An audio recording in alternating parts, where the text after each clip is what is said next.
Welcome to the Indie Scientology podcast. I'm your host, Andy Nolch, and it is lovely to be here listening to the good old Strauss. This is the podcast that has everything to do with Scientology. Yes, that interesting religion you might have heard about. If you like this podcast, then subscribe to it if you want to. If you don't know what Scientology is, then I recommend listening to the first few episodes of this podcast. Scroll down on your phone or whatever you're looking at it on and go to the earliest few ones, and they just answer some basic questions about Scientology because it's quite a complex subject, and just check those things out because you won't understand anything.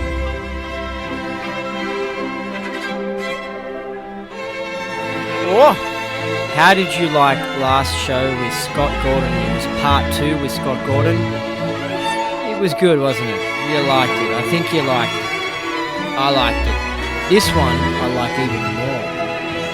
But I think part 1 with Scott Gordon was the best though. Today's podcast is part 3 with Scott Gordon.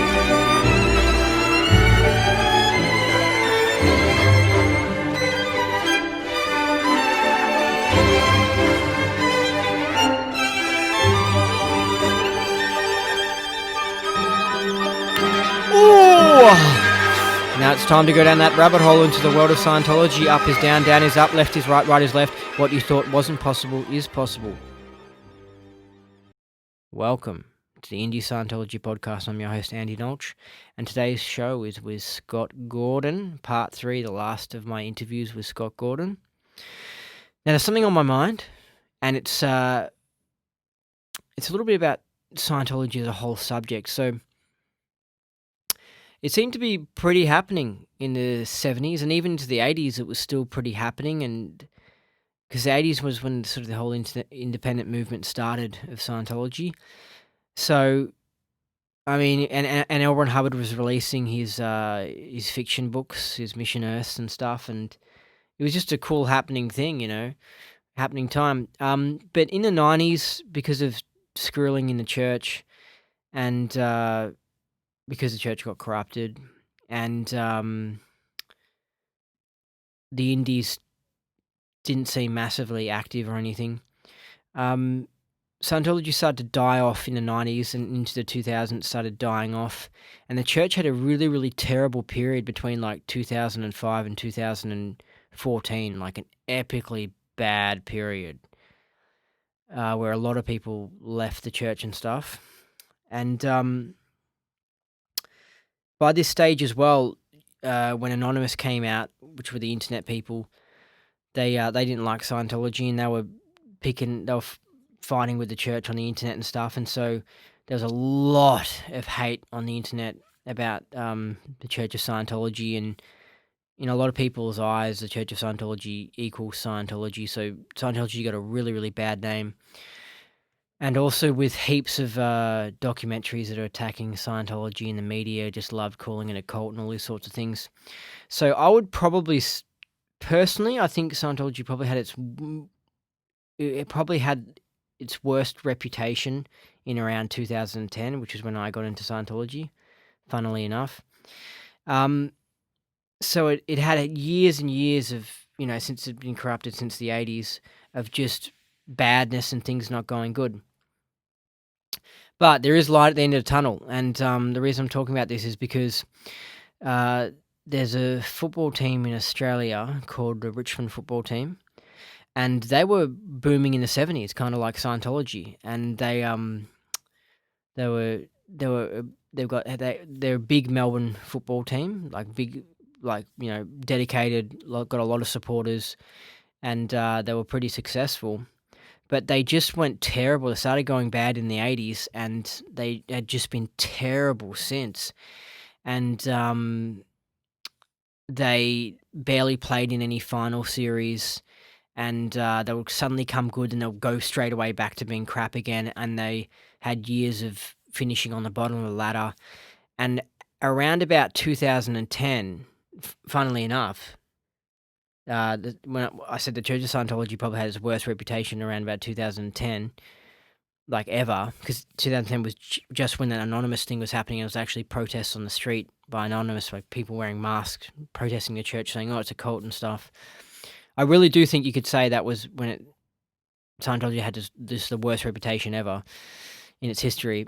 Funnily enough, that was when Richmond had, also hit like an all-time low in that it had been like 20 years, 25 years of just being crap and just having no success. And even though it was a wealthier club with more supporters, the supporters weren't even rocking up to the games.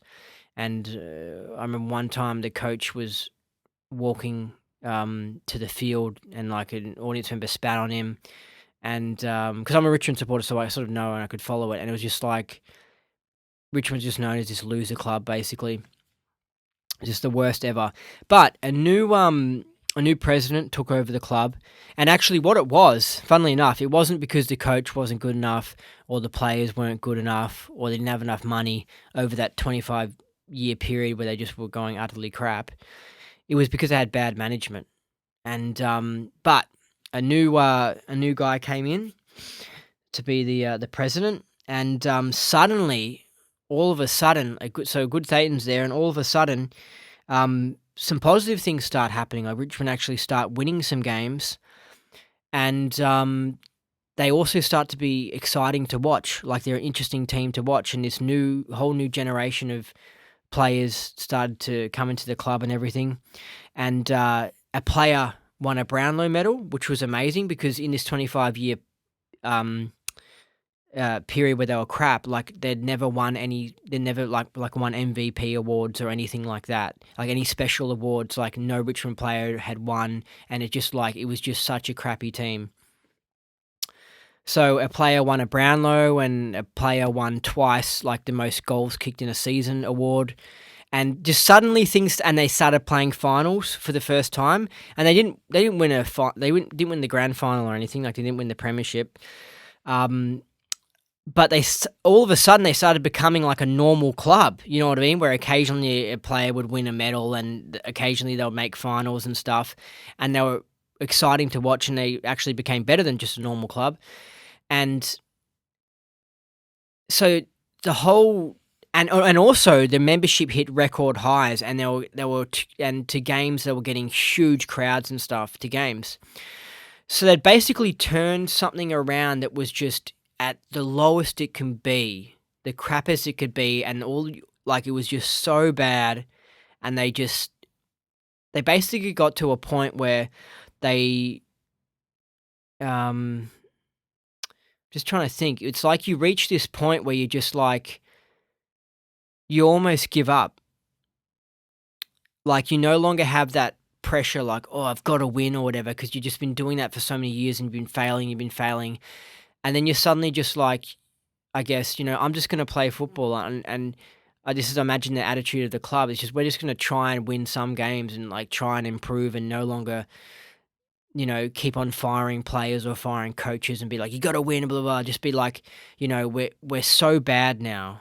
We're in debt. Everything's gone terrible. Let's just get the basics right and just try and at least play some decent football and no longer have pressure to perform well and all that sort of stuff. It's just like you sort of give up, but it's like a good give up. And I had this happen in my life as well, where you reach a point where you give up, but it's not a bad give up. It's just you no longer are desperately trying hard and forcing yourself to succeed at something. You just like, you go, oh, okay, I'm just going to enjoy my life now. So all of a sudden the players were kind of like, I'm just going to enjoy playing football. And of course they start playing better football, they start getting along better, and the whole team starts working. And also instead of switching coaches every 2 years, suddenly they have one coach for like a long period of time, right? And they've turned it all around, and they're a success story, and they haven't won a premiership yet, like a final yet, but they could win it this year or even next year. But it's the point that they just turned a shipwreck back into being good. And you can do this with Scientology. This is why I'm talking about this, because it doesn't matter like how bad things are or how bad the Scientology words gotten or how bad the reputation is. If you just keep working at whatever you're doing and keep on focusing on the fun of it and the goodness of it and that sort of stuff, and let people know about that, the whole movement will start turning around, and it can come good and it can come popular again, like what it was in the 70s where the course rooms were busy, and they're actually like selling e-meters to students and that sort of stuff. It really can happen. So that's good news. And also, it was amazing to see Trump win the election as well. That was just an incredible win. So you can do the impossible. Don't ever stop dreaming. Whatever indie org you got or whatever you're doing, um, we can pull this off. It can become, you know, uh, it can no longer have a dirty name, basically, because that's what Richmond's done. It's not like the football club; it no longer really has a dirty name, whereas it did years ago, where Scientology has a dirty name, but it's starting to go away. I can see it starting to go away, and people start being more positive and start going, "Oh, what's going on with Scientology?" And it's especially since some people sort of connect Scientology with the idea of aliens and conspiracies, I think a little bit, and they're quite popular now because of the internet and people finding out about these things, and there's just tons of UFO videos on the internet, and people are really, and on Netflix they've got UFO documentaries and conspiracy documentaries and stuff, and that's really popular. So people are really starting to go, instead of just saying that's a load of crap, they're starting to go, oh, what is this Scientology thing? So it's just really good news, basically. That's all I want to say. Now, in the Scientology news, we have this article. The Church of Scientology has scrapped plans to renovate a dilapidated building in Boston's South End. The church has agreed to sell the Hotel Alexandra to Cambridge property management group Common Management Corp., reports the Boston Business Journal. The agreed-upon sale price has not been disclosed. The hotel on Washington Street was built in 1875. The once magnificent hotel features 30 they spelt that wrong, but I think it's supposed to be 30,000 square feet across its 5 stories. The Church of Scientology purchased the building in 2008 for $4.5 million, with plans to sell their Boston headquarters in Back Bay to help fund the estimated $17 million renovation. Then the market crashed, and the church was seeing bids for their 27,000 square foot Beacon Street headquarters much lower than the $12.5 million asking price. Interesting. That sounds like that was going to be some sort of ideal org thing for Boston, but it didn't come off. I'm not sure. All right, here's an interesting Facebook post, and it's from Pierre Etier, and it's actually from a few years ago, but it's good. It says, if there is no enemy within, the enemy outside can do us no harm. And it's an African proverb. So that's a good Facebook post. Pierre Etier, the indie auditor, makes a really good point. Once you're really sound and comfortable and perfect yourself, then outside influences don't affect you as much. They don't harm you. It's just when you're weak and you're upset and you're messed up that people's comments and outside things can really affect you and can hurt your feelings. Here is an indie Scientology win of the week.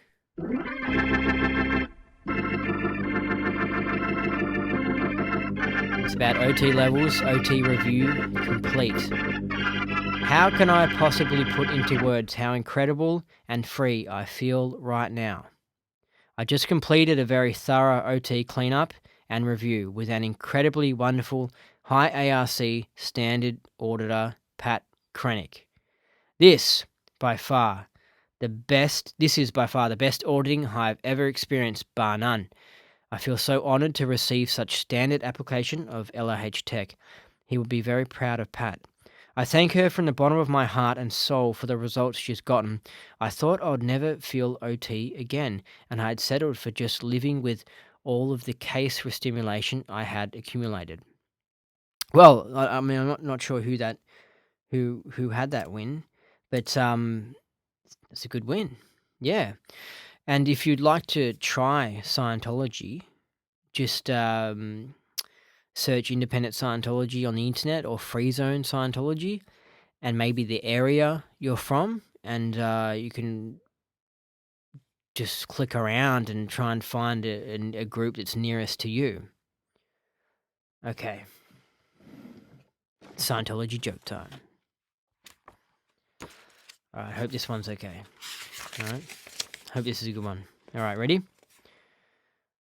A Scientologist was staying with a friend and asked if there was anything he could do to help out. Sure, said the friend. I'd really appreciate it if you could pick up a carton of milk when you're out. If they have eggs, get 6.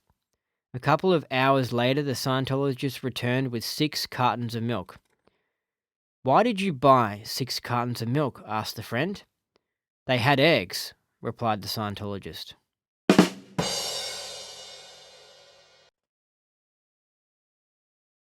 Wow.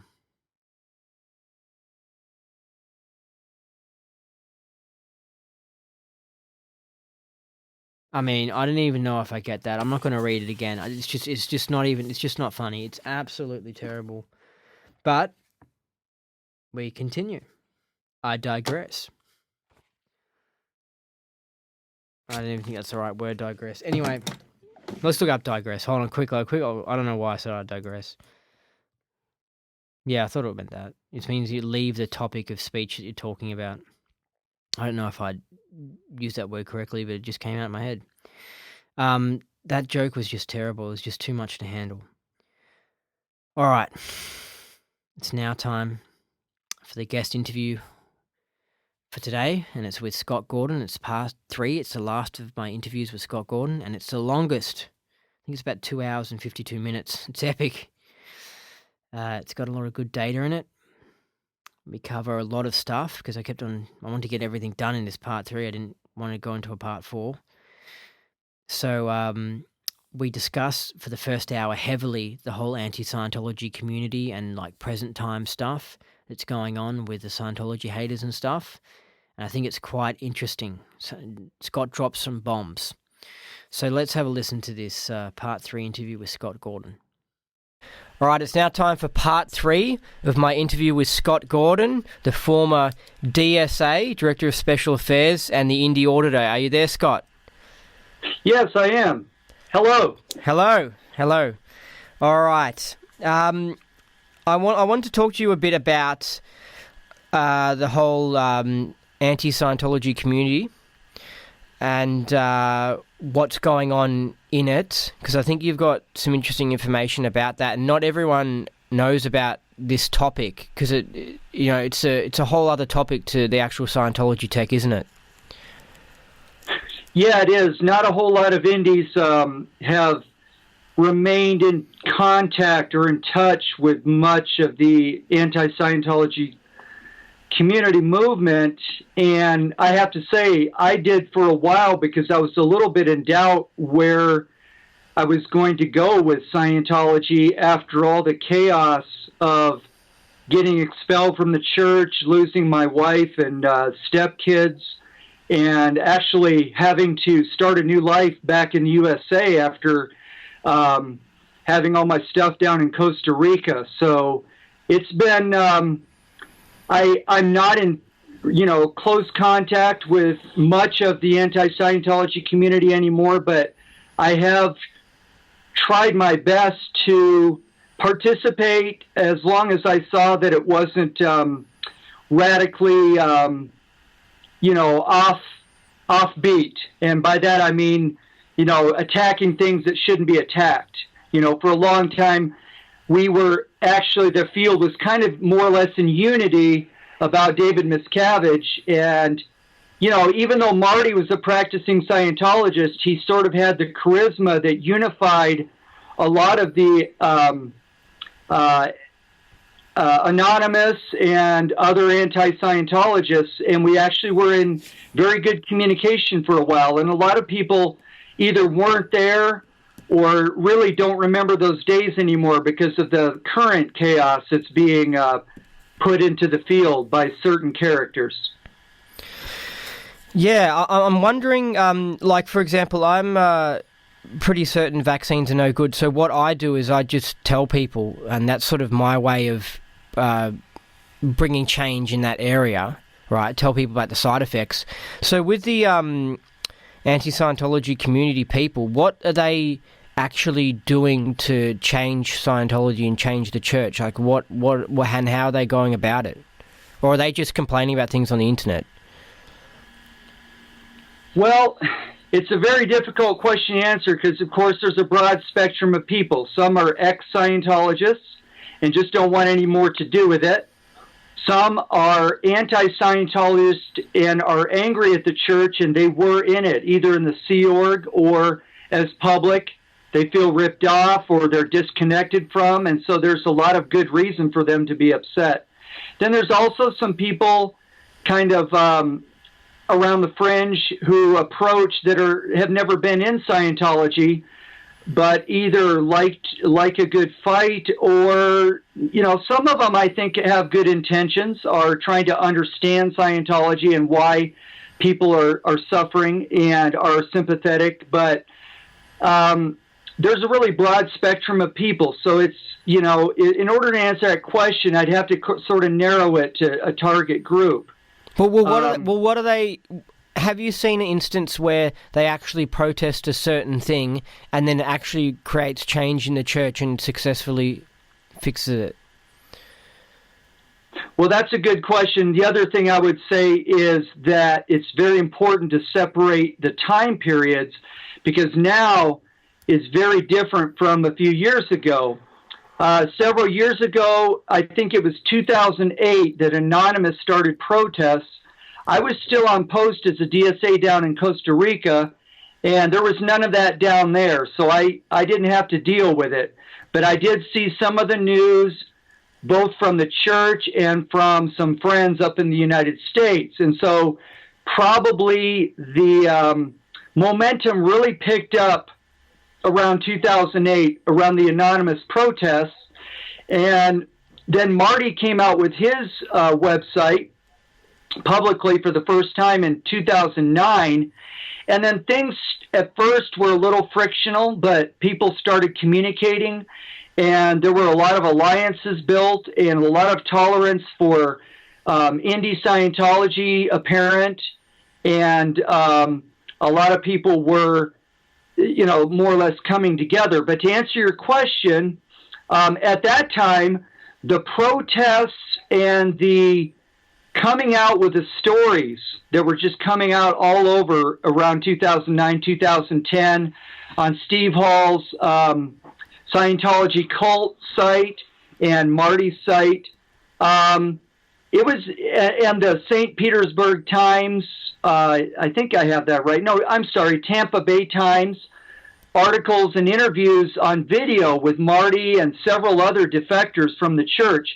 It was a very exciting time, and there was a lot of pressure on the church to reform, and a lot of people coming out of the church because they were picking up on the activity. They would see it on the internet or email, and it probably culminated in Debbie Cook's email of January 1st, 2012, where that email got circulated to a lot of lists. One of the lists I had leaked to the secret indie group, I think Karen and some other people. And that was quite a list. It had a lot of long-time big name and celebrity Scientologists on it, and a lot of them got Debbie Cook's emailing because of that list.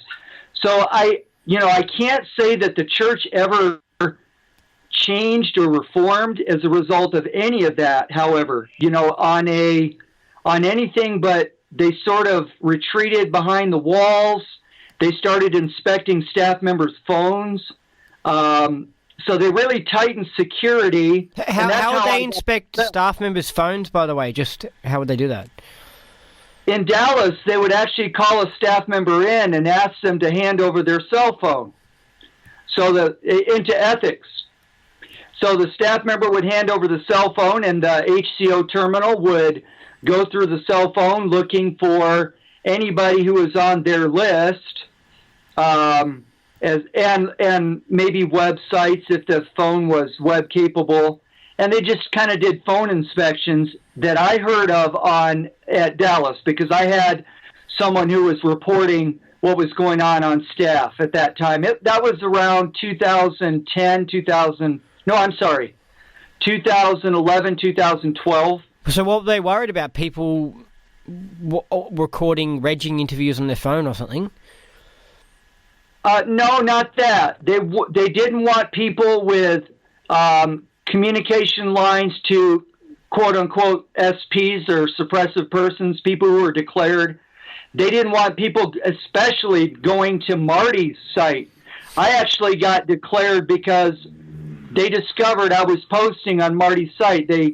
I got a little emotional one day, and I had a story to tell, and I did a little too many details, and it took OSA a few months, but after a few months, they called me in HCO and wanted to know if I was in touch with Marty, because they had connected that I had posted on Marty's site.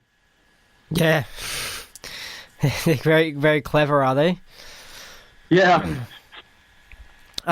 So I guess what they're doing, the ASC people are doing, is they're raising awareness that there's something wrong with Scientology. But the problem is that it means that the average person thinks badly of Scientology and avoids it. So then they end up missing out on finding out about really empowering information, really good information that can help them. So they just hear there's something wrong because of the negative information on the internet and the media, and so then they avoid Scientology because they're freaked out by it. Like, I remember when I first came in 2010, I was actually kind of like scared. I was like, oh, this is creepy. Like, I was a bit worried, you know. It was kind of a bit in my head, but the fact that the building was quiet was the fact that, you know, it's been corrupted and stuff. But it seems like their mission not so much seems to be to reform the church, but it seems to be more just to actually get Scientology banned and shut down. What do you think of that? Unfortunately, the more time goes on, the more that is the case. And I tell you why I think that is. And this is a little more familiar to Scientologists, but I think anyone can understand the concept. When you're attacking something and your artillery, so to speak, or your punches don't hit the mark, you start to go down tone and you get more and more frustrated. So at first the target was David Miscavige, and there was a lot of agreement both on indie Scientologists and the anti-Scientology that David Miscavige was the target. And of course, you know, the anti-Scientology community was still there, and their goal was sort of like get rid of it all in some cases. Many cases I think they would have been happy with reform. But as time went on and nothing happened to David Miscavige, nothing happened to the church, nothing really changed, I think the anti-Scientology community got more and more frustrated, went downtown, and began generalizing the upset onto any old target that was associated with Scientology, which is why now there's a little bit of I'm worried there's a little bit of a war between the anti-Scientology community and the indies. The indies have actually gotten more negative attention from these people than in a long time, and it's a little troubling because sorry. I think it sort of happened with the Reza Aslan documentary. That sort of encouraged it, where he went and tried out indie Scientology and gave it a legitimate go, and it was a good, fair documentary, and that really infuriated them. Well, yeah, and that documentary did two things. It sort of gave a little bit of a boost to the indie Scientologists in morale. It sort of brought some people more together. However, that wasn't a big thing. That wasn't a big impact. It's really a small community of indie Scientologists. But when Tony Ortega criticized it and featured it on his site, that was a turning of the corner.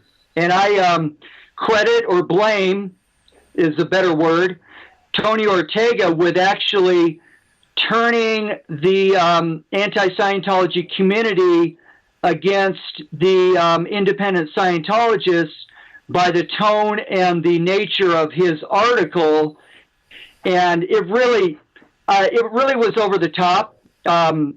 Tony was complaining and griping about nothing. There was no reason to criticize or to cut up that presentation, because it was a fair and balanced presentation.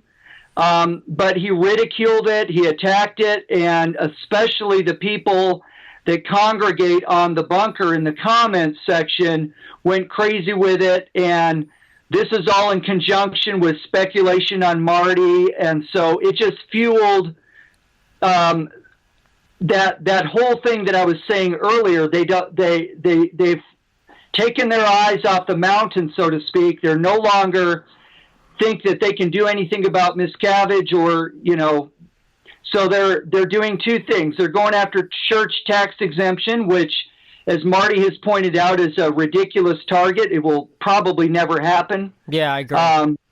Without taking many other religions out as well. And they're just never going to do that. But the other thing is, well, go ahead and gang up on indie Scientologists, because after all, the tech is what gets people into Scientology, and they're out there practicing the tech. And it's sort of it's not a very logical thing, but it's sort of an association with the tech equals Scientology equals bad. Let's get these guys. And so I've gotten a lot of harassment lately myself, and I think some of my friends have as well. Yeah, well, I think a few years ago it was like you had Marty Rathbun, who stopped being a Scientology hater, and then you had like Alan Stanfield, who stopped sort of being a Scientology hater, and then the documentary comes out showing indie Scientology to be good, and those sorts of things would just really annoy them. I think so, especially if they're sitting there with years of failures on doing anything about the church and reforming and ending disconnection. The most convenient target to hand this year is, let's not let the indies come back, or resurge, because let's face it, indie Scientology was and probably is, because they knocked it back down, in my opinion. And it's subjective. Other people have different viewpoints, but this is an all-time low for indie Scientology, I'm afraid to say. And that doesn't mean it won't come back, but it is actually a very hostile environment out there because of the documentaries, Tony Ortega, various people working in the anti-Scientology community doing a little extra to make sure that indie Scientology is targeted. And so, yeah, these are not good times for indies to be out in the open, let's say, and promoting, practicing auditing or Scientology outside the church. And let me add to that. One of the things that I've tried to get across for so long, and the reason that I've been in contact with both groups, is I've always thought that it's a 1-2 strategy. People who are upset about disconnection or upset about abusive religions should be allied with people who offer an alternative to break the monopoly outside the church, which both of those two together can bring about reform and correction of these horrible things like unsolved crimes, disconnection, things like that. And I'm a little frustrated, I have to admit, these days, because there's not a lot of people who are willing to, at least out in the open, admit that it is the best strategy for us to be working together at least in some respect, particularly, the protest against disconnection. I think we can all agree on that one. I think with... I'm sorry, one more thing, and not to pick on the anti-Scientology community. I do realize that some indies act like ostriches and, keep their head in the sand and haven't done very much to either connect with or aid reform. And I've got to admit that they're responsible too. They need to step up and think of ways that we can do something about disconnection. I noticed that I think with I like to say Scientology haters, because I just think it's such an easy and accurate depiction of what I personally see with my own eyes in a lot of them, as opposed to anti-Scientology community or anti-Scientology cult. What I notice is that they seem to they've had a bad experience with the Church of Scientology, so then they move into like a fixed condition, or like they've adopted a stable datum, and that's that Scientology is bad, it's a load of crap, and I'm going to start attacking it.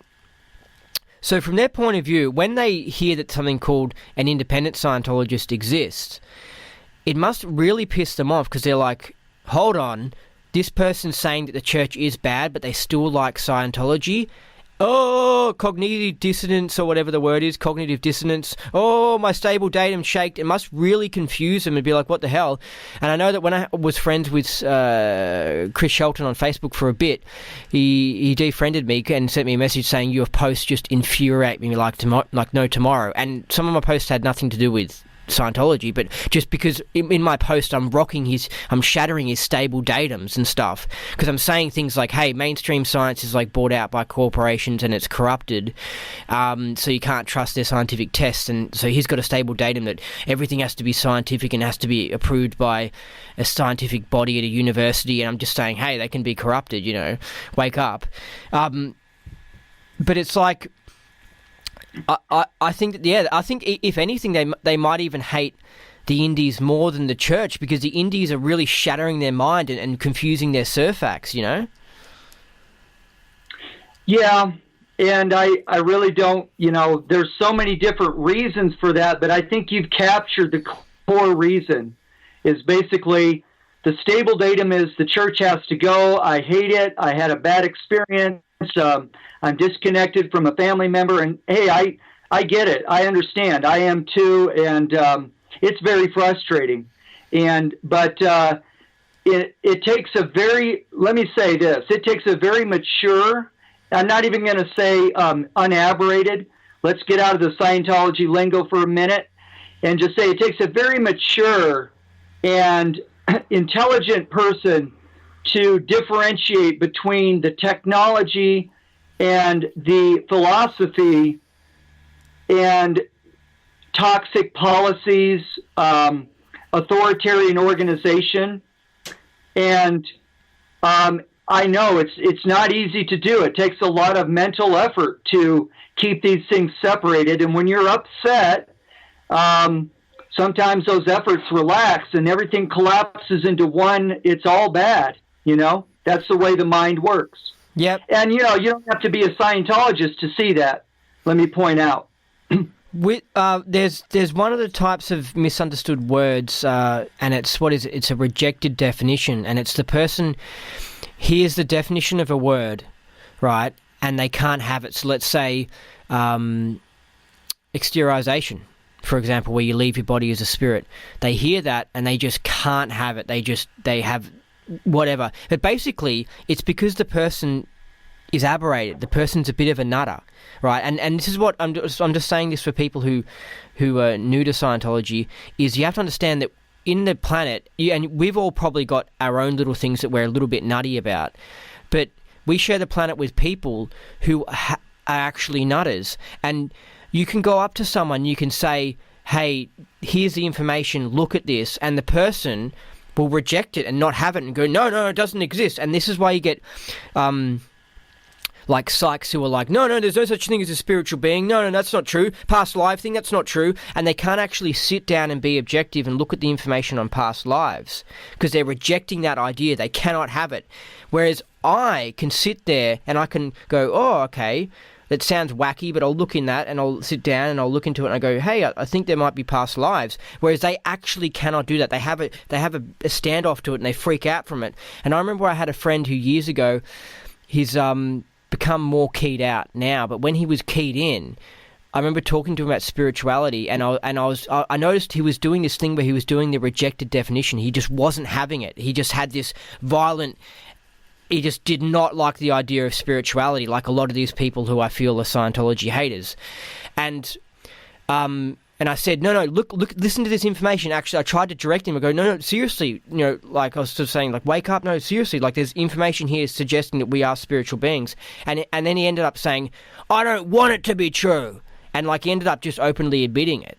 Like that's what they don't want the church to be good. They don't want Scientology to be good. That's why it doesn't matter how many interviews we make about indie Scientology and try and get them to listen to it or whatever, it's deep down the truth is they're rejecting Scientology and they don't want it to be a good thing.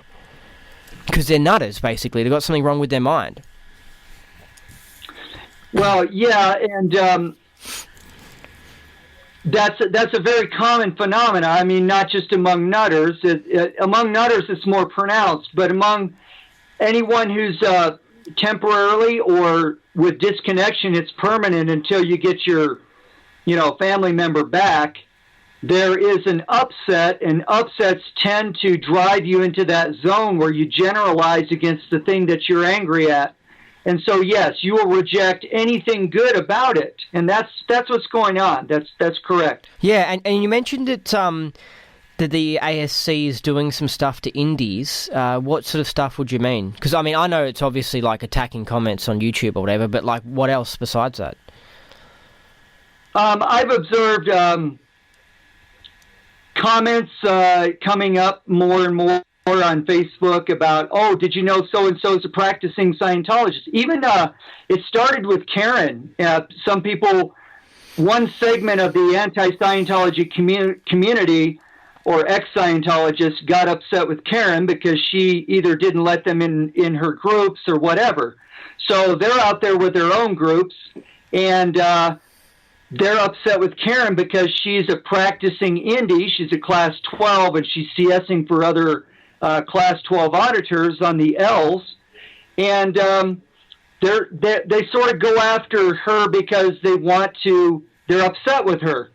So that became a convenient label, like what's with this contradiction, Karen? You're associating with the ex-Scientologist message board and doing reform work, and also associating with outright attackers, but at the same time practicing Scientology on the sly.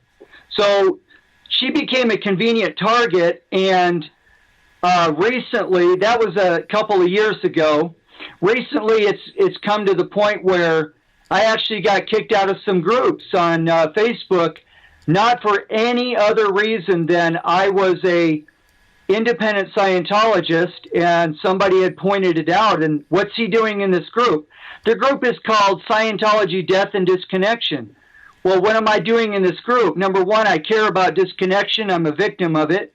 Number two, I do believe there are unsolved crimes in Scientology, and as a former DSA, I would like to offer my investigative skills or, thinking skills to help solve these crimes. Lisa McPherson being, near the top of the list.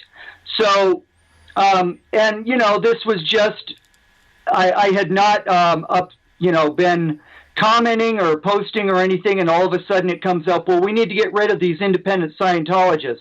They shouldn't be in our group. So it's like things like that. It's like the lines are being drawn, and unnecessarily, because if you really stand back and look at it, somebody has been working on a divide and conquer, and they're dividing and they're conquering, and it's working. And it's their problem, because the independent Scientologists are actually more united than ever. There's less fighting over factions and fighting over differences. There's more tolerance than ever in the independent Scientology community. And I think that there is a bright future. And and for people who are watching that are anti-Scientologists going, whoa, we don't want that. I want to point out that I don't think there's anybody in that group that really supports disconnection or the toxic ethics policies or anything like that. It's not what they think. And while there is a fringe group that is going to always stay diehard, hardcore, they are, they'll always be there. But the bulk of the independent Scientologists want to do things very differently, and they know that it can't be the way it was. So you mentioned Karen De La Carriere, and she's a bit, I think, a little bit confusing because she really does come across as a Scientology hater, and she doesn't mention anything about being an indie or anything. So what do you think of her, and what do you think is going on with her? Like as in, someone like you would probably make a post that says, disconnection's bad, needs to be fixed up or something. But she would make a post that would say, or she made a video I saw that mentions, stuff about sort of confidential data, about auditing, and it was kind of inappropriate and stuff, and it was just she was talking about, some, the Bears incident or something like that, and some implant sort of stuff, and it was just whoa. And in all her stuff, she never mentions, I'm actually an indie, by the way, or anything like that. What's the deal with her? Yeah, I really don't know, other than I do know that she's still on various websites as offering her services, and is, as far as I know, the only Class 12 CS in the field. And as far as I've heard, has been CSing for Class 12. I don't know much more than that. I do know that she has a lot of experience in OSA. She's a public relations expert and intelligence expert, and she does really well with her PR. Other than what you pointed out, you found some of the most extreme examples. Those are very few and far between with her. She's always very careful not to be too blatantly anti-Scientology. But if you look at the people that she associates with and the amount of time and effort she spends on ex-Scientologist message board, we know as ESMB, she's very prominent there and very much in leadership there. And most of the people there, not all, some are indies, a few, many are ex-Scientologists and not necessarily attackers or anti. But there are a lot of anti-Scientologists and attackers there, and she has no problem marshaling those forces for, various things, attacking Marty, attacking the McLowrys, who are researchers that live up in Idaho and have their own website, and attacking me lately, things like that. So yeah, it's very. Well, what would she be doing to attack you? On because she's such a good PR. How would she be attacking you? Through various channels.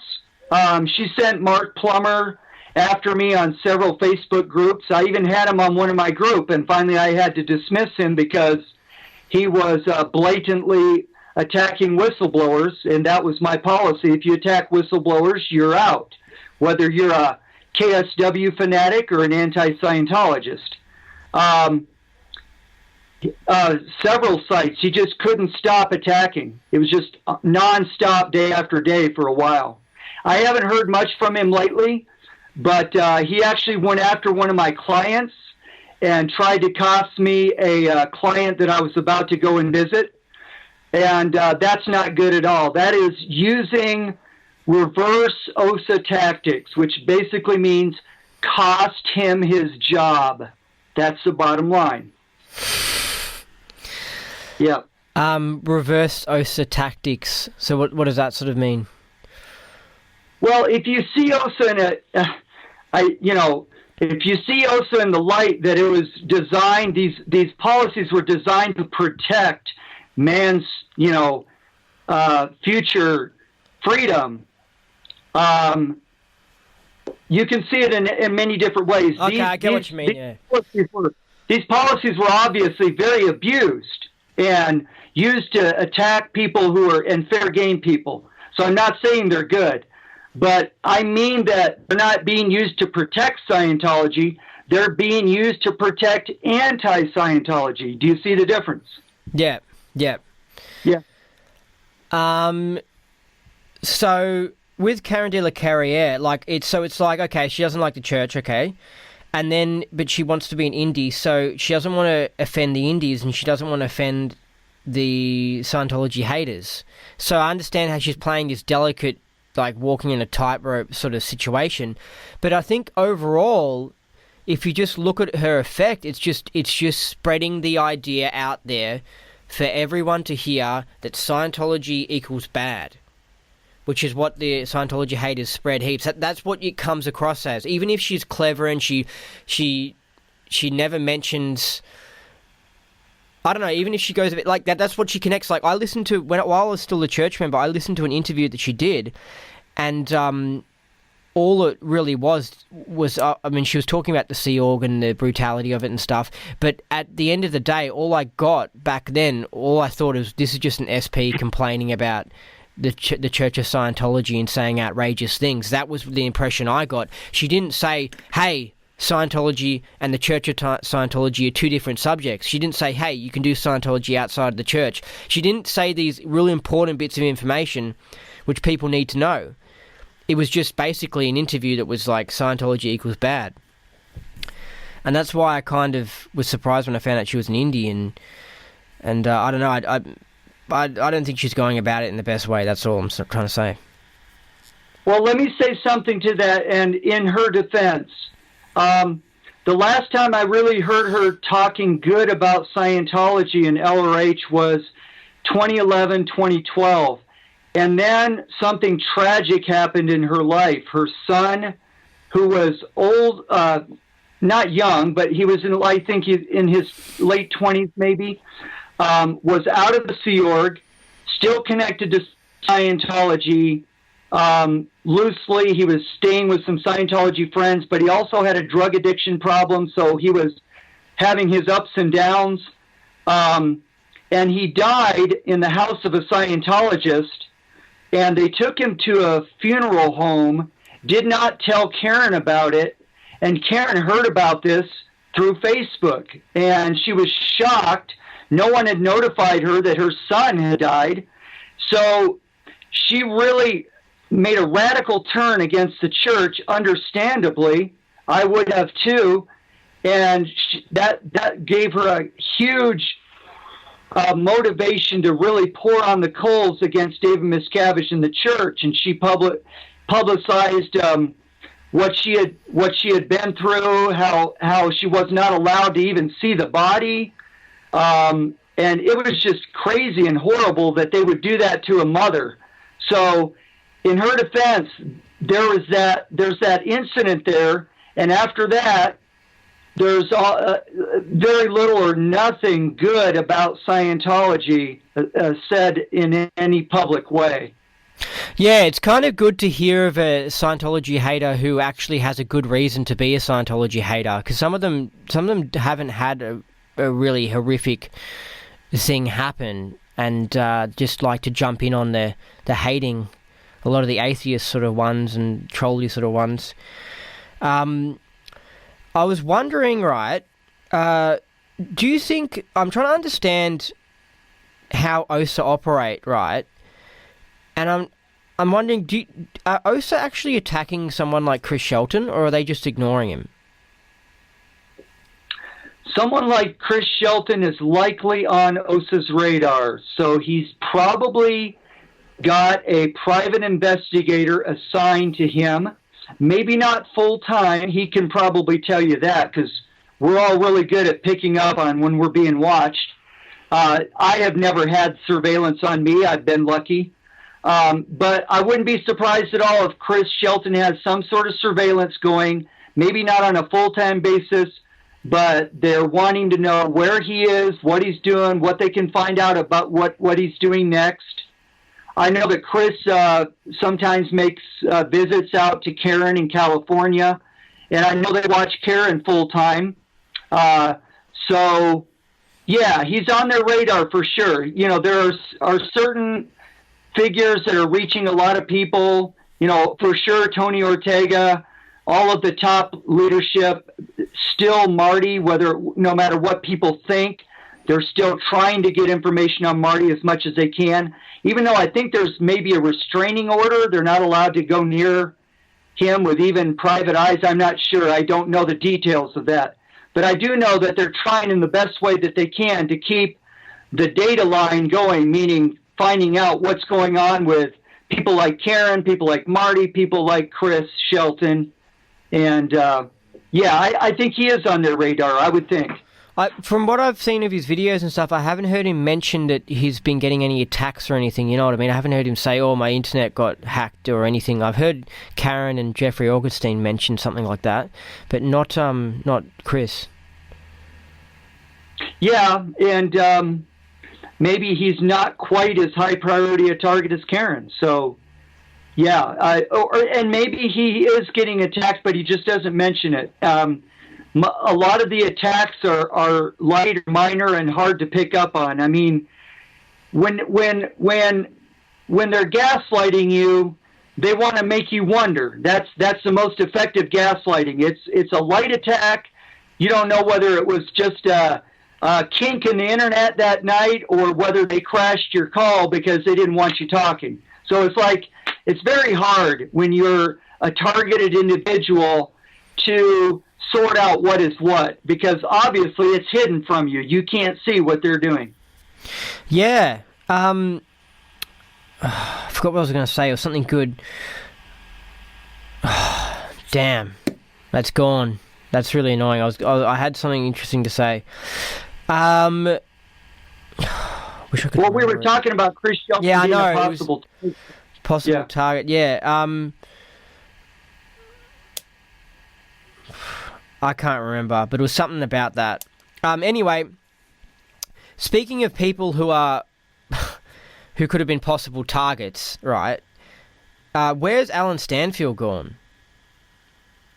Oh, I wish I knew. I never really friended up closely with Alan. He wasn't really on Facebook. I did like what he did, your interview with him, and the fact that he came out and said, I acknowledge the good things I got out of Scientology. He made a post about Karen's intelligence background, that Karen, from a phone conversation he'd had with Karen in the past about her background as a defense intelligence operator, apparently for a long time. And this is not something that Karen wanted made public. So all of a sudden, a couple months ago, in the heat of the action, I was releasing my OSA network orders. A lot of things were happening on Facebook, crashing, wars and fights. Alan Stansfield all of a sudden comes up missing. His websites are now, have a peace sign on them and say, peace out or whatever. And it's like he shut down. And I have not heard anything from anyone that knows him. I do know that he had a job that probably was threatened by the attacks on him. Yeah, that's because I remember last time I spoke to him, he mentioned something like that. He was doing something for work, and then then after that he goes quiet. I'm going to speculate here because I know that Karen really didn't want that information on there, nor her superiors, because I believe she is intelligence and she is being managed. Now, hold on. What do you mean by that? This is what I was asking about Karen. This is what I don't get. What's going on there? Her superiors. By the way, the McLowrys have archived that site, so that Alan Stansfield's site on Karen is available on their site. Okay, so we can see this last thing that he posted before he went missing. Yeah, exactly. It wasn't the last thing, but it had been there, and I was starting to point at it in my revelations of who was operating in the field to destroy Scientology and how it could be an intelligence project. And there were intelligence-connected individuals such as Jeffrey Augustine and Karen de la Carriere connected with this whole thing, and possibly Tony Ortega. So Karen, So hold on, sorry, so quickly. So you can go to McClaury's website, right? You just search the McClaury Scientology or something, and you can maybe find it there. it's mikemclowry.wordpress.com, and McClaury is spelled McClaughry.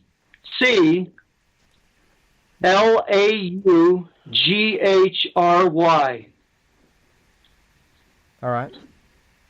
And I'm sorry that I don't have the title of their post that has that information there, but there are some posts titled Karen, and they will have links to that post from there.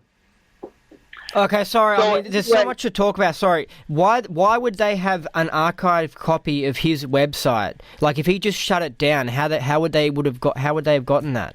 Did they just go around and archive everyone's websites or something? Virginia is a smart cookie. She has been attacked so much by the various segments of Scientology, and particularly OSA and Karen, and has learned that people change their websites and change their stories. And when she finds something like that, she archives it. Ah, okay. Very good. Okay, so what we were talking about Karen and what's going on with that, like who she could be working for or something. Well, when Karen came out of OSA, which was the last place I believe she was working before she left the church, she all of a sudden had a huge collection of art, okay? You can go to Karen and ask her where that came from or how she came upon that. And the church has their own website version. It's an attack website, and I don't recommend going there. But if you want more information, there's some there. Alan had revealed that Karen told him she was Defense Intelligence, and if you are working for CIA or Defense Intelligence, you don't quit. You may get a little bit of a break, or you may get a new assignment, but you have to keep your mouth shut. And I don't think she was even supposed to tell Alan what she told him. But she had a huge art collection business. It's perfect for intelligence to use for money laundering, money into the field for people who want to attack Scientology. And I suspect there's a good chance that kind of operation has been going on, because I've been looking at the people who have been energetically attacking and doing special articles. Marty has revealed that Karen paid for several articles on Tony Ortega, and that they're ghostwriting for Mike Rinder. So there's a lot of PR and intelligence operations going on coming from Karen, and there's a lot of money coming out of that. So, do you think that? So, do you think this is coming from the government that's funding these attacks on Scientology through Karen or something? Yeah, this takes us back to our first show, where I think I might have brought up the idea that the U.S. government has been shown to have had a long-term interest in Scientology, and in present time, it's very possible. I see a lot of evidence of intelligence activity, and what confuses people is they often don't understand that the standard operating basis of the CIA or upper-level intelligence is to divide and conquer. So they're going to control two sides. So you're going to have agents playing Scientologists, and you're going to have agents playing anti-Scientologists. And let me point out, I'm not going to say that the field is full of agents. I'm not looking at a bunch of Martians out there. I'm looking at a few. All it takes is a few intelligent and experienced or trained people to create a lot of chaos in the field. Tony Ortega might be a Mockingbird reporter. He definitely has some very serious issues with his... What does Mockingbird reporter mean? Oh, I'm sorry. Mockingbird is a CIA program to stay in media so that media can be ghostwritten articles. They can control the message that's coming out of the media. And that is the subject of several books that came out showing that the CIA has perhaps a 50% infiltration of United States media, which is amazing. And that includes books and film as well. Yeah, well, I've heard the reporter Anderson Cooper is a CIA guy from Alex Jones, and it seems like it's a legitimate statement, and it makes... I mean, if you look at the way the media operates, I mean, it's so... You can tell it's so not free and so not being honest and truthful and stuff about things. So Tony Ortega's kind of like the Scientology version of like Anderson Cooper sort of thing. Like he's like an agent almost like of the CIA because he's like ghostwriting things possibly. Yeah, and if he's not an actual CIA agent, he has blackmail on him on his time at Village Voice. He was a key player in the Back Page, which has been under government investigation for child sex trafficking. So he's in a lot of hot water, and it looks like he's been protected because his buddies got prosecuted and he was not. So it looks to me like he's a protected asset in one way or another, and that he's under control. And I don't know about his partner, Scott Pilutic, who's an attorney, but I suspect he plays a big role as well because they're partners in what they're doing. There's just so much to talk about, Scott. You just opened up another question. All right, just quickly with the Village Voice thing. So Tony Ortega was promoting or writing for and getting paid for Village Voice, and they were receiving advertising funds from sex traffickers, right? Right? Correct. Yeah, right. And when it came out, the truth came out, Tony Ortega tried to cover it up and deny it and tried to encourage Village Voice receiving this advertising from this bad source. Is that correct? Yes, that's correct. And the Village Voice dismissed Tony Ortega because the owners, who were also involved, realized that as long as the Church of Scientology, with all their resources, was targeting Tony Ortega and finding out about this crime, that it was going to be a big threat to the Village Voice. So they got rid of Tony. Marty tells a story about how he was paid off for 2 years' salary, which gave him the opportunity to start his own blog independently outside of the Village Voice and distance himself from the Village Voice because it was becoming a big scandal. Yeah, so Tony Ortega's just a hypocrite because he criticises the church for being naughty and then he's naughty himself. So let's go back to the whole people who are defense intelligence possibly controlling Karen or her working for them. So they've got a thing called Scientology, which they've seemed to have infiltrated in the 80s, which is the church. They're not advertising the church, they're not promoting it, and the movement is stuck with people who are sort of born into it and a few odd people who just come in. A lot of people have sort of left, but it's a hardcore, tight-knit group of people, a damn-ass stubborn Scientologists, the current church members. And so that's sort of been... So the church has been sort of shut down there, but also the bad guys, that maybe the defense intelligence or the government, are also funding attacks on the church as well. So they're trying to attack these hardcore church members who are still hanging around and still supporting the church. They're trying to shut them down as well. So it seems like the church Scientology is just copying it. And also by attacking the Scientology haters like Karen and stuff, it's also giving just the word Scientology a bad name, so it makes it harder for the indies as well, because on the internet there's all this sort of stuff saying, for people who don't know the subject, they just see Scientology equals bad. That's basically what they get the idea, so they just avoid it. So that's pretty hardcore, basically. Like, I mean, the government really don't like a self-help religion that can stop people being sheep. The government seems to just be out to just, their whole idea and their survival is just to make everyone into sheep and just keep everyone as a sheep, and anything that sets you free, they must really hate. Like, what do you think?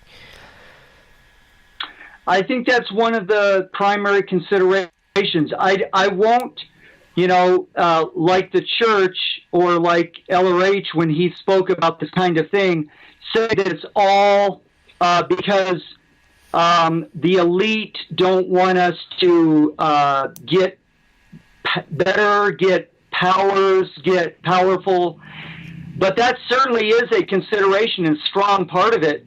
The way that you sequester workable technology is you destroy its name. Everyone thinks of it as a cult, and you make sure it's only practiced in a controlled environment, and then you attack anyone who's doing that effective technology on their own as independents. So this comes right square into the head of independent Scientology. That is one of the things that I think is an aspect of this operation. There's many dimensions of it. Like I said, it is divide and conquer. But one of the things is to control a technology that relieves people of trauma, if not, actually may release spiritual abilities that they don't want us to have, like remote viewing or the ability to exteriorize and see what's going on, the ability to think more clearly. They're obviously attacking that in many other departments. Yeah, it's, if you look, there's a lot of people who you don't know who are Scientologists, and you find out that they've written a really interesting book called like The Gods of Eden or something like the amount of people who it's influenced, and then they've gone on, like even Tony Robbins, the self-help guy, the amount of people it's just influenced, and then they go on and they contribute to the bettering of Earth, even if they don't even call themselves Scientologists and they become something else, but you see that they end up just contributing to humanity and helping set people free. It's fantastic. What I'm saying is Scientology has a big indirect influence on the world. And only when you're a Scientologist for years can you actually see how, like, watch a movie and you actually hear a Scientology reference, but other people wouldn't even know that. But it's in there. It's done some really good stuff.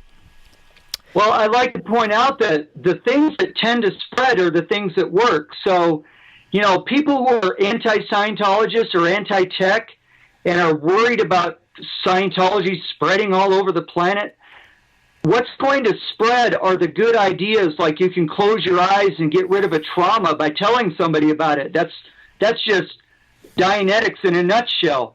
There's nothing wrong with that. That actually comes from Joseph Breuer, who is a psychiatrist who first discovered the technique, and LRH comes along and he packages it so people can use it. That's Dianetics.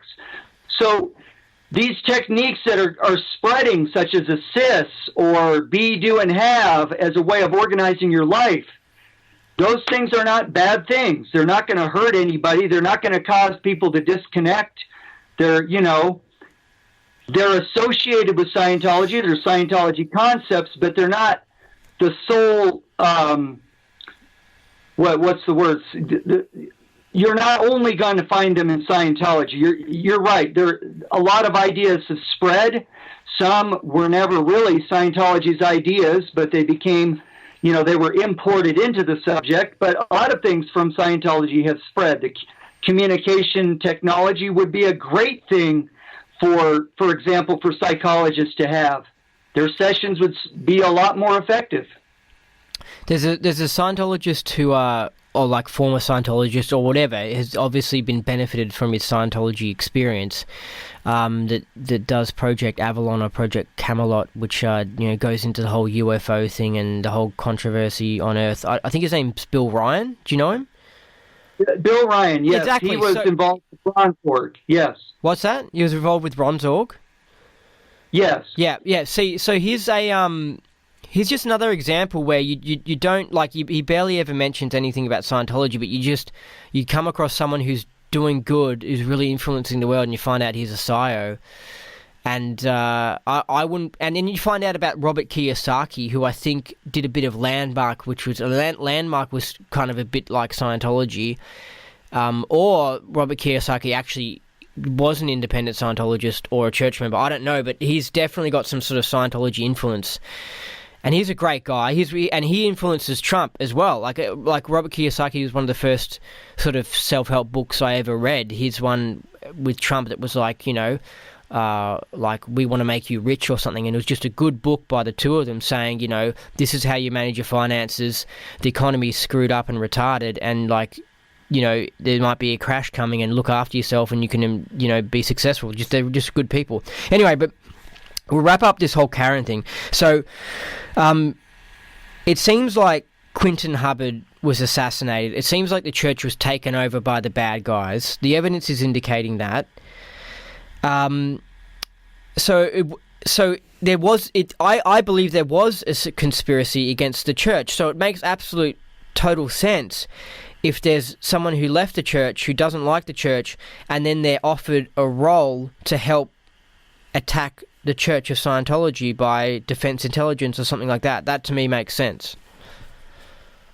Yes, and all you need is a master intelligence officer who really knows his business and can use a combination of money, social groups, things that motivate people. They'll even be matchmakers, you know, to put people together into relationships in order to kind of marshal or muster the forces they need to do the things they want done and to get information. For example, Tony Ortega is a perfect intelligence gathering operation. People send stuff to Ortega all the time so that they might get the chance of having their name on his page or something. So people will do things that they don't even realize they're working for intelligence. They'll do things because of their lust for fame, money, sex, whatever. They know the buttons and they know how to manage people. See, all it takes is a couple of highly trained operatives, and the rest of the field is just marching in step. Yeah, and a lot of these Scientology haters, they'll criticize Hubbard for having paranoia, being worried that, you know, people were after him and all this sorts of stuff, and they'll laugh at him. But they just don't understand how the world works, and that there's secret warfare that goes on, which is like intelligence ops, which is like MI5, MI6, CIA. It's these sorts of things that are like, it's OSA. It's like, it's this secret warfare that goes on in the world. It's been going on for like thousands of years. It's totally normal, but people just don't know about it. So the Scientology haters just hear that Hubbard said that there was a conspiracy against the church and thinks it's ridiculous, when it's just like, no, there really was. He wasn't making this stuff up. He was a really smart guy. He used to be an intelligence officer probably in the World War II. And anyway, it's just like there's a huge gap between people who know what's going on, or, you know, people who have an idea that there's more going on, and people who just live an everyday life and think they understand life and think they know what's going on, because they have no idea that there's all this stuff going on that they don't know about. Yeah, and I would challenge people who feel skeptical about this, or think I see agents all over the field or Martians everywhere. Take a look at the OSA network orders on my site that I leaked on watchfulnavigator.wordpress.com. And take a look at the OSA pack and put it all together as if you were somebody who was pretty smart, had unlimited resources, and you could use those PR techniques, what you knew about psychology, to sort of become a leader of people and put them together in various groups and get people reporting to you. And pretty soon you have a view of, you can run the field like a piano. You can play it like a piano. And Karen has that kind of experience. She was an OSA. For Christ's sake, she was a Class 12 auditor, and they have her in OSA. What's wrong with that picture? They need Class 12s auditing the flag, right? She is a long-time intelligence operative, highly trained. They put her in OSA. She was there for at least 5.5 years, was the figure that I heard. And she was working in OSA outside the church for several years before she went independent. And the last known document that Virginia was able to locate was 2007, when she was registering copyrights and properties for the Church of Scientology of Technology, CST, Church of Spiritual Technology, excuse me. So she has been operating at least up to 2007, if not still in present time, in some capacity as an intelligence operative. Yeah, but obviously not for the church, though. At that time, it was for the church. She was registering property for RTC, and she was RTC during the takeover. I forgot to mention that. During the 1981... Yeah, sorry, that's as well, where it's just like you get these questionable people who, I don't know, because I don't know, I just have a passion and respect for Scientology, and I couldn't be involved with the church for too long before I worked out something was wrong. And if I was around in the 80s, I clearly would have been one of the people who left in like 82 and would have said, nah, they're violating the tech or whatever. But you get these other people who are around for ages and ages and ages, and then suddenly they realize that the church is corrupt. And it's like, it's questionable. Yep, you know? Yep, that's right. There she was back in 1981, 1982, working for RTC, which was the takeover of the Scientology Church. So she was the wife of Hebert Jentz, who is the president. A perfect place to be an intelligence operative. Yeah. So anyway, there's a lot going on. So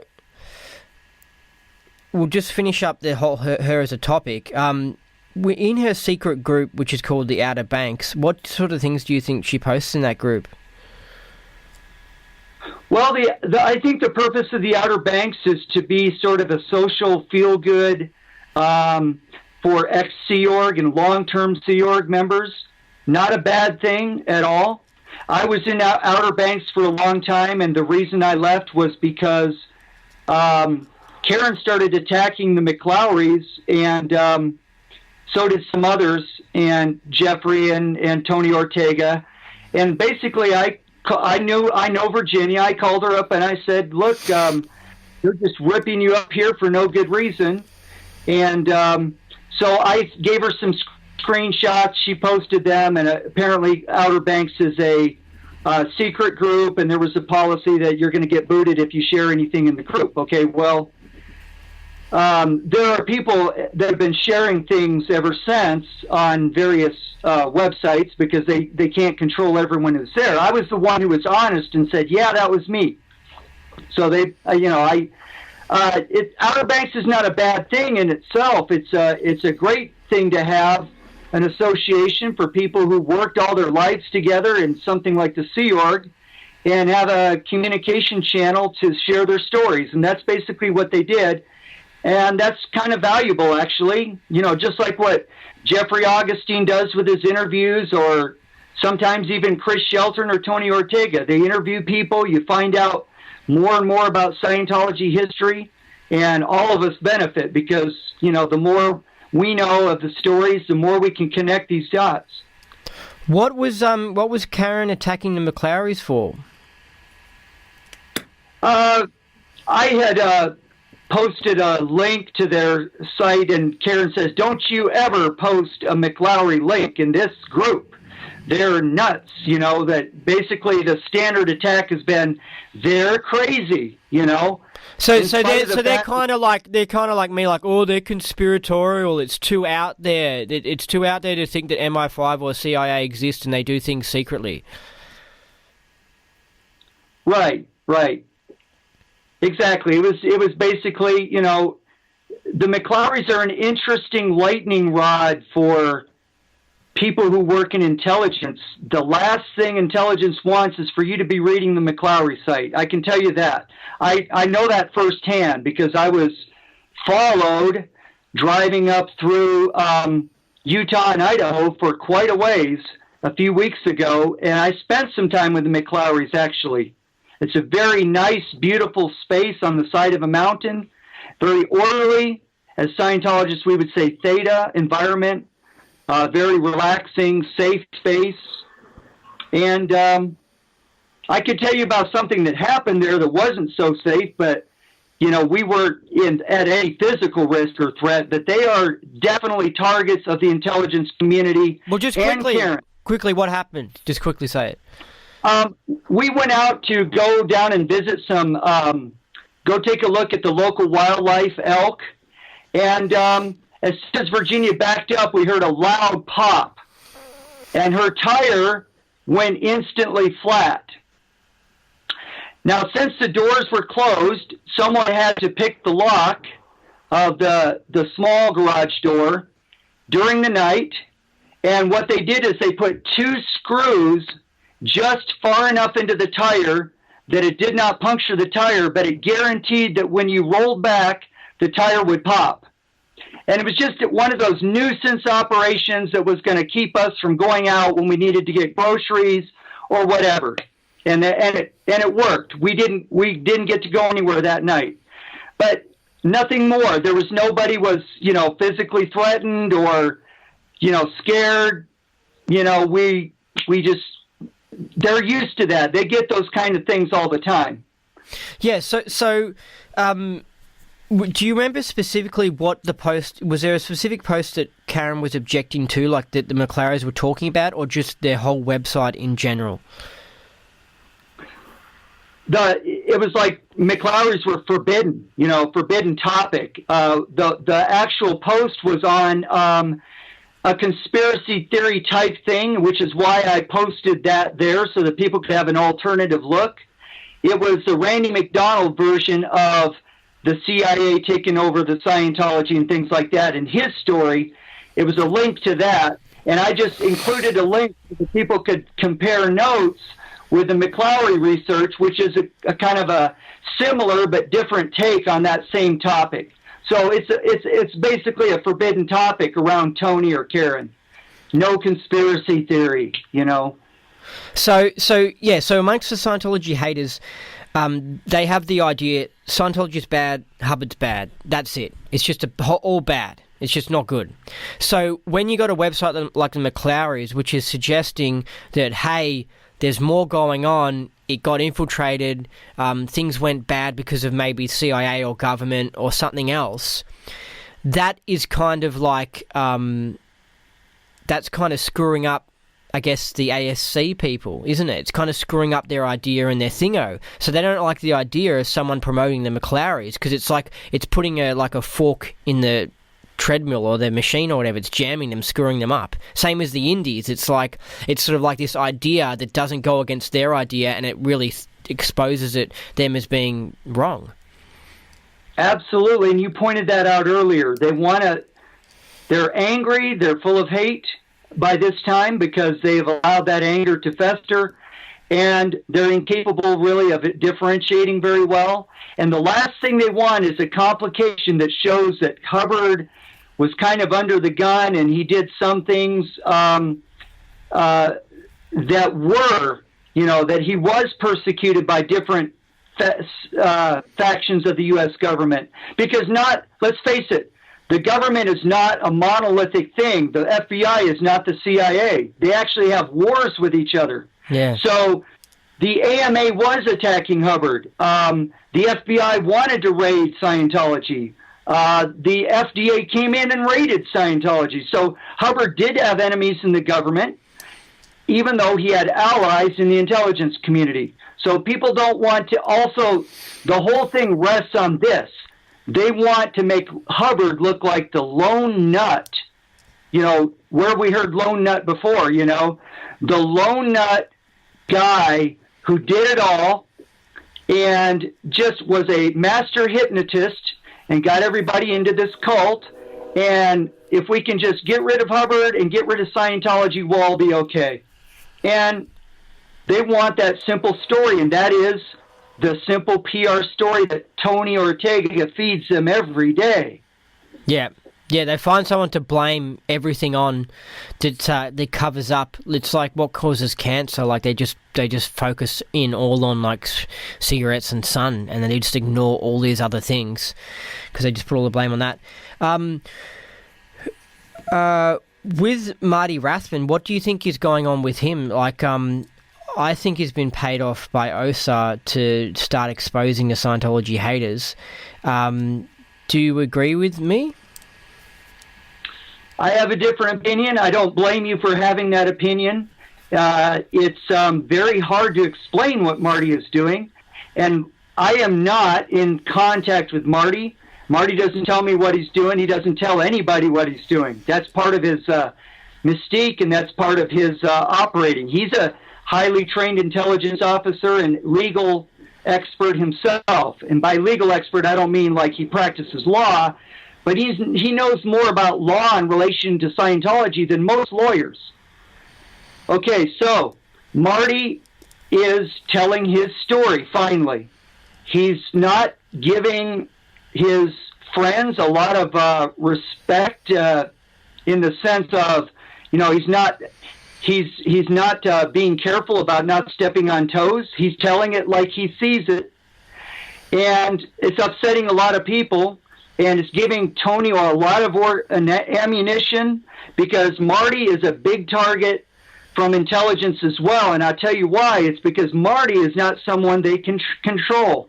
Almost every other major indie has fallen in line with Karen's one or more of Karen's groups or programs, and Marty has not. He's blowing the whistle, and it just happens to coincide with the interests of the church at this time. Okay? So there's a lot of counter conspiracies raging, like, where did Marty get the money for his house? Duh, he's been auditing people, a lot of people that have been very generous with their donations to him, because he doesn't audit for a certain fixed fee. He fixes people and they get, and that's not the only thing he's been doing. And they've had equity in their houses for a long time, and they've been moving.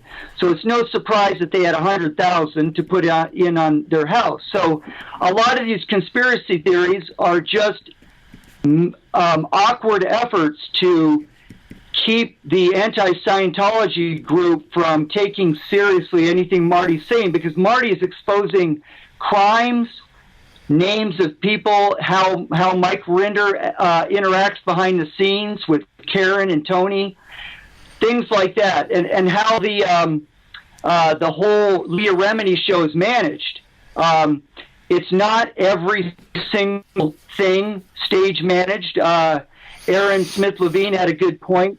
His show was spontaneous, but behind the scenes, the way that the show is put together is definitely very highly controlled and managed, and Hollywood and the CIA are hand in glove. And I'm not saying this is a CIA operation. I'm just saying that it's very easy for intelligence to do its dirty work even with shows like this that seem to be reality shows that have an agenda. They're following the CIA guys, Lawrence Wright and Alex Gibney.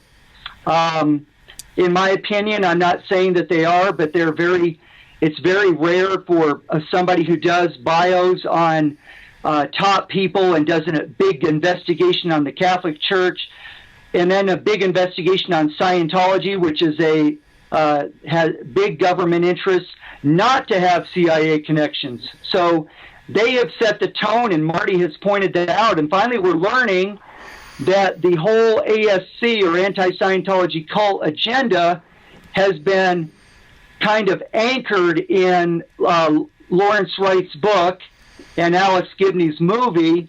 And even though it's not 100% in alignment, it very much aligns with Tony's PR and Karen's PR lines, and it's a very distorted picture of Scientology in the field.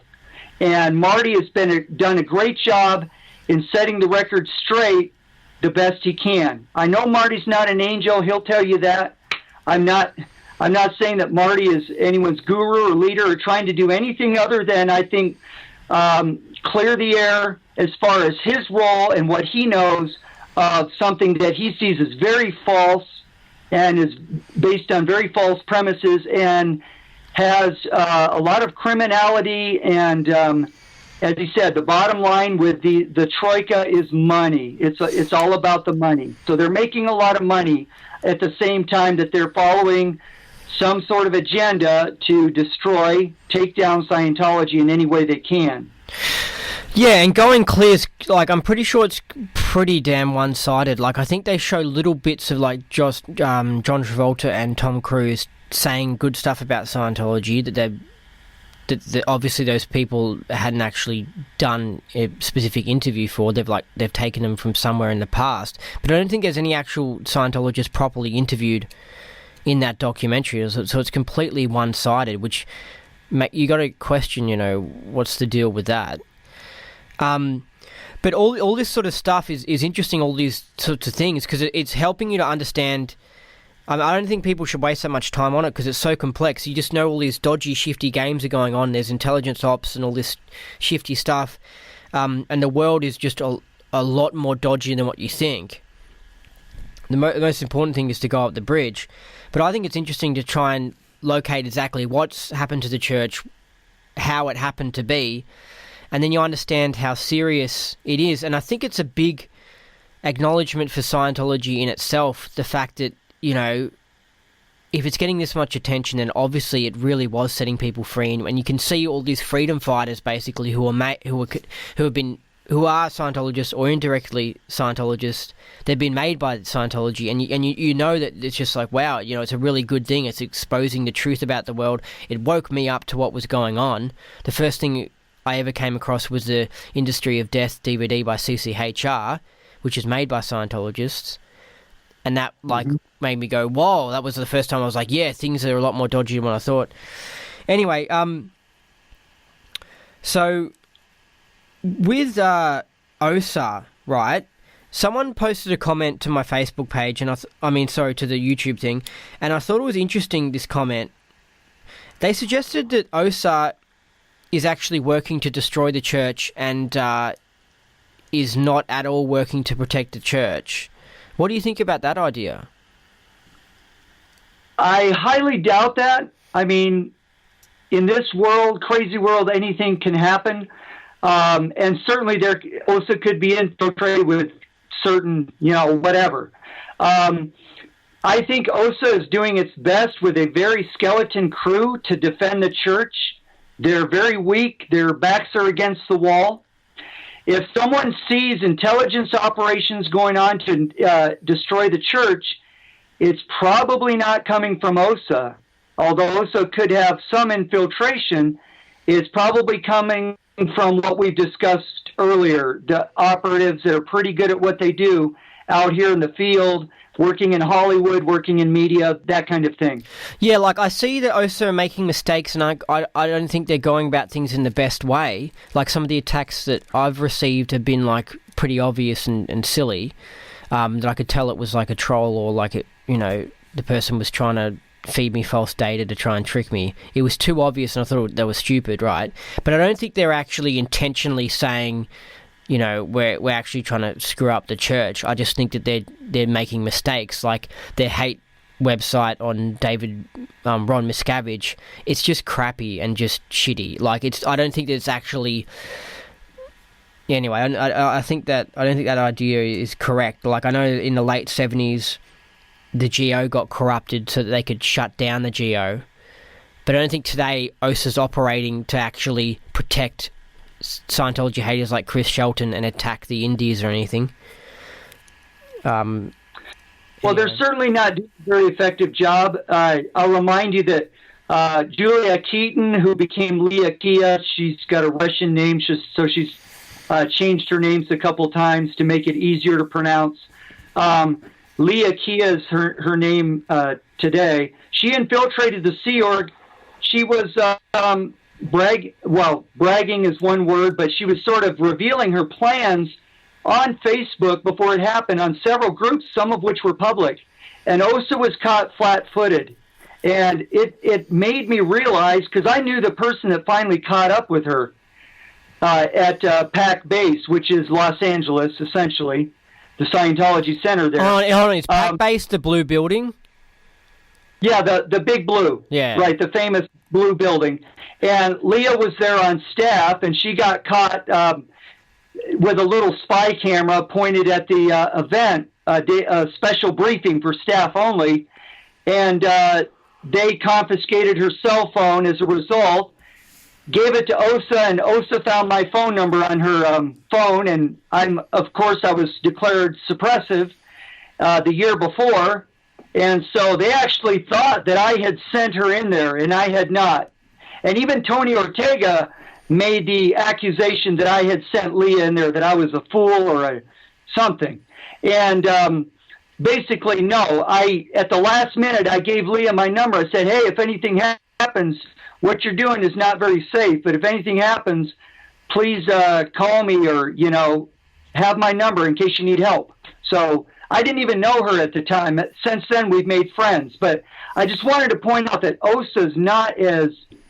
There are other things going on besides OSA. OSA itself is sort of the shrinking world of OSA. It's a skeleton crew, and they're probably trying like mad to train new people, and so they send them after you, and you get this amateur attack. Yeah, that's what all you can do. It's probably like Div 6 in that they pull out Div 6s. That's real important. They pull out OSA staff or whatever, because those are two things that a group needs to keep it protected, so it does crappy things. Hey, I'll finish up the Marty Rathman thing, because I was going to comment. The reason I think Marty Rathman's vids are actually made by OSA is because of the way they're filmed and the style and the way he's talking and everything. To me, it just looks like he cut some deal with OSA and they helped him make these videos.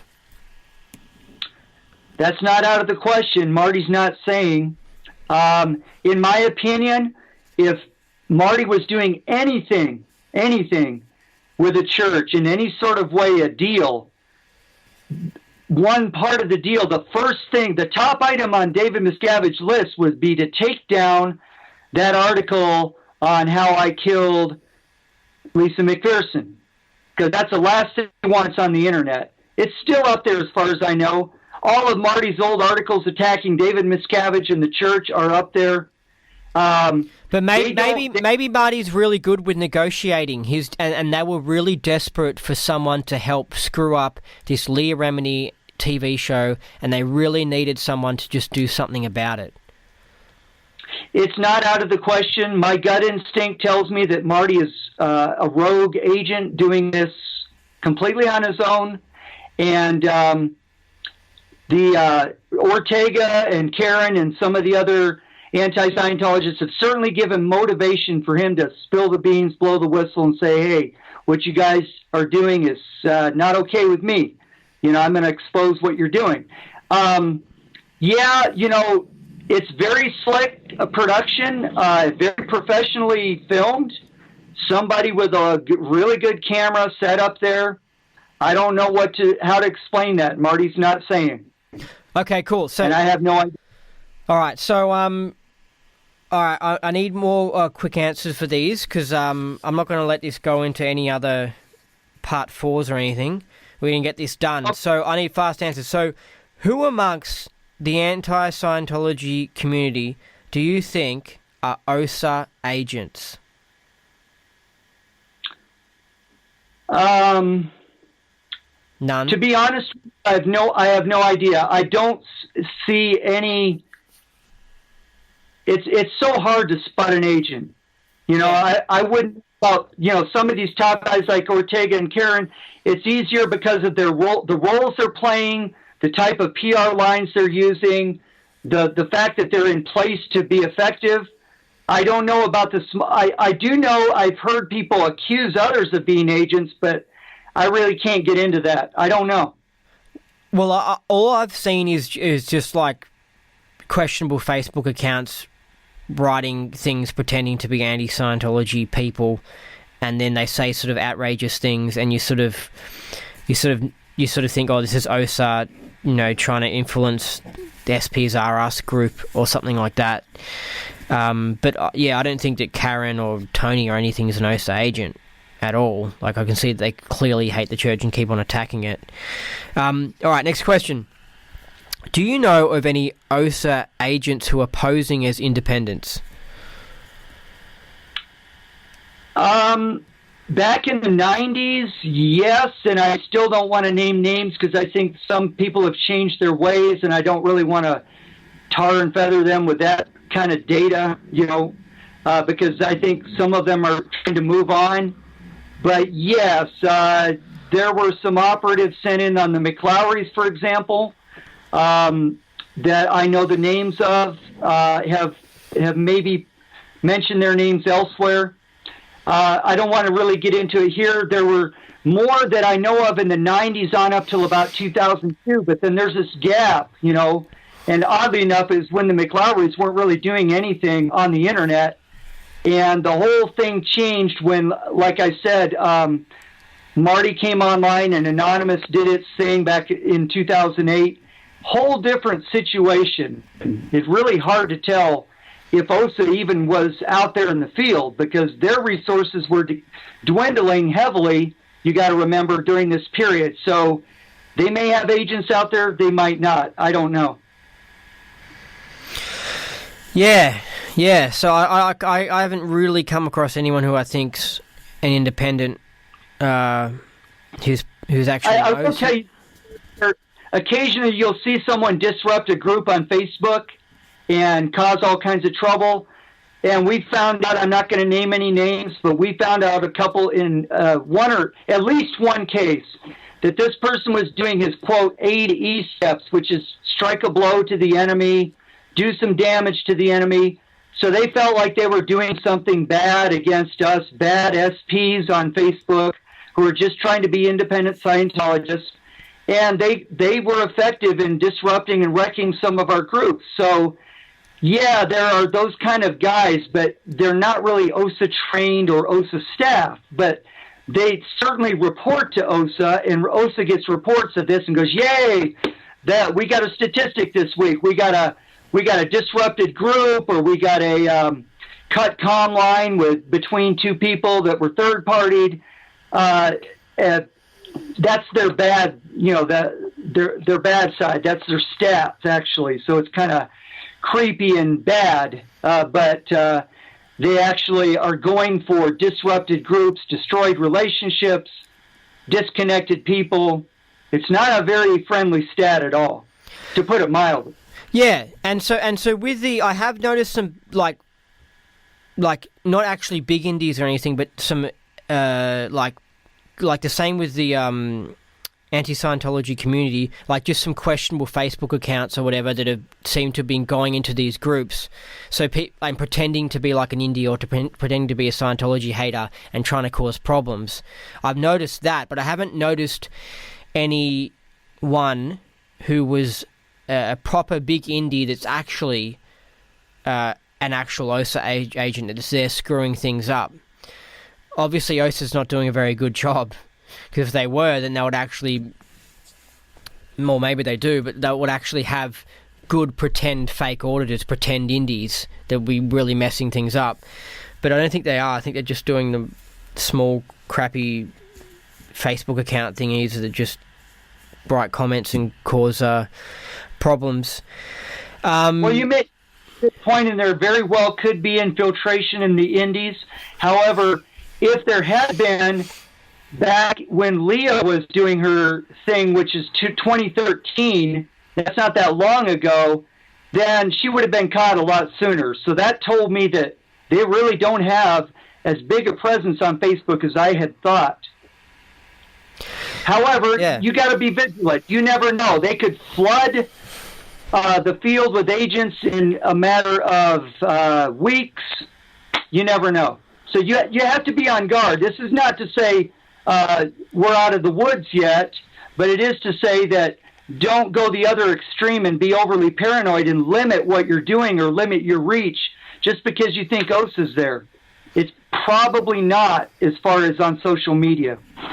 Yeah, well, it's a lot of effort to actually get someone to change their whole life and for years to pretend to actually be an indie and like audit people and like work at indie orgs and screw things up. Like, that's a big commitment. I don't think they're doing that at the moment. So this is why intelligence is very corrupt. You made a great point. They have to recruit people with big buttons like sex or money that are actually corruptible. And a lot of Scientologists aren't in Scientology to become more corrupt. They're in it to become more ethical. So it's a very difficult thing for them, but it's not impossible to find somebody who is corruptible, and then they can turn him and put him to work for them. So that's what they try to do. they don't succeed very often. Yeah, and if there is some... Because the indie movement is subjected to the free market, basically, if you got someone who's a shit auditor or a shit indie, they're not going to get anywhere. They're not going to be able to harm people, Right. you know, because they're just not going to get... But I guess maybe, yeah, they would want to try and convert someone who's a big indie to becoming an OSA agent, but then they'll be pretty tricky because usually, you know, they're not obsessed with sex or money or whatever, and they like Scientology, so they're not willing to convert like that. Anyway, all right, let's get on with this. So, who runs the Xenu.net website, and does this still exist? I don't remember. That's actually quite a valuable resource. They have lots of documents up there, lots of old issues, things like that. Back in my day, it was the N Theta Central, a horrible thing to visit, but now it's sort of like a library archive, and indies can actually benefit from some of the issues that are archived there. I haven't looked in it lately, but I'm sorry, I don't remember who owns it. And it's still running, but it's just an archive, or it's just an archive, is it? Well, no, I think it's an active site, but yeah, and I think it's still running. All right, great. So who runs the SPs R Us Facebook group? I think I already asked you this. It's Peter Griffiths, isn't it? Yeah, and Pete did a great job putting together Flag Down 2014 in Clearwater, which I attended the first day. And at that time, I was still very connected with these people. Pete is a very hardworking guy. I don't know a whole lot about him, but he's been very friendly to me. At least back in the day. We haven't talked in a long time. Things have changed a lot. But those were the good old days when it was we had a lot of tolerance for each other, the indies and the reformers, and now it's become a very different scene. I haven't seen him put together an event in a while. He has put some events together in Ireland and maybe in Canada. So, and he used to be on staff, so he's got his own reasons and his own beats. And I don't think he's completely anti-tech, but you never know. Things change. I haven't talked to him in a long time. And it's other people as well, though. It's not just Pete, is it, who runs this group, SPs R Us? No, he turned over to several other people. There's a lot of. I don't know where to begin. It would take too long. Yeah. So with the ex-Scientology message board, that's a website, but is that also a Facebook group as well? I think someone has made a face group out of it, but I can't say. So who runs this ex-Scientology message board? That's a great question, and there's a lot of speculation, and this doesn't just come from people I talk to, like the McLowrys or my indie friends, but some prominent anti-Scientologists, let's say, have approached me and speculated that ex-Scientologist message board was OSA from the beginning or an intelligence operation from the beginning. Perfect place to collect data, to disrupt people. It's got that kind of reputation. Okay, well, listen to this. I think that it used to be run by a girl that was from Melbourne, and I'm trying to remember what her name was. I think Michelle Sterling, maybe? Michelle Sterling? Michelle Sterling, right. And she said to me that she used to be, when she left the church, she became a Scientology hater, and then she wanted to get back in with the church, which I think is really questionable. I don't care if family's still involved, but I don't know, that's weird. You know what I mean? Like leaving a group, then trying to get back in with the group, like going against your code of honor, basically. Sorry, this is a whole nother topic, but I think love and family are a good thing, but there's a point where I see love causes a lot of problems in people's lives and a lot of heartbreak and a lot of pain, and it causes situations where people will violate their own personal integrity and their code of honor because of love or whatever. I just feel it's like this. I think you should live with love, but at the same time, it's this soppy thing that makes people keyed in, and it causes all these problems, you know? Anyway, so she wanted to get back in with the church, right? Because of probably love or whatever. And so guess what she ended up doing? She ended up becoming an OSA agent, right? So posing as a Scientology hater, right? And it's funny because she also mentioned, right, that she used to be running, I think, the ex-Scientology message board. So that would make sense as to what you're saying, whereas ex-Scientology message board was just OSA from the start, because she was involved with it, and she was only involved as an OSA agent probably for a few years or whatever, and I think now she's no longer involved at all. And I believed it when she told me that. It made sense because I don't see her actively doing anything. But that's really interesting that you mentioned that, isn't it? Yeah. I really don't. I wish I knew. It's one of the biggest mysteries in the field to me is what role did ex-Scientologist message board play in the development of what we're seeing today?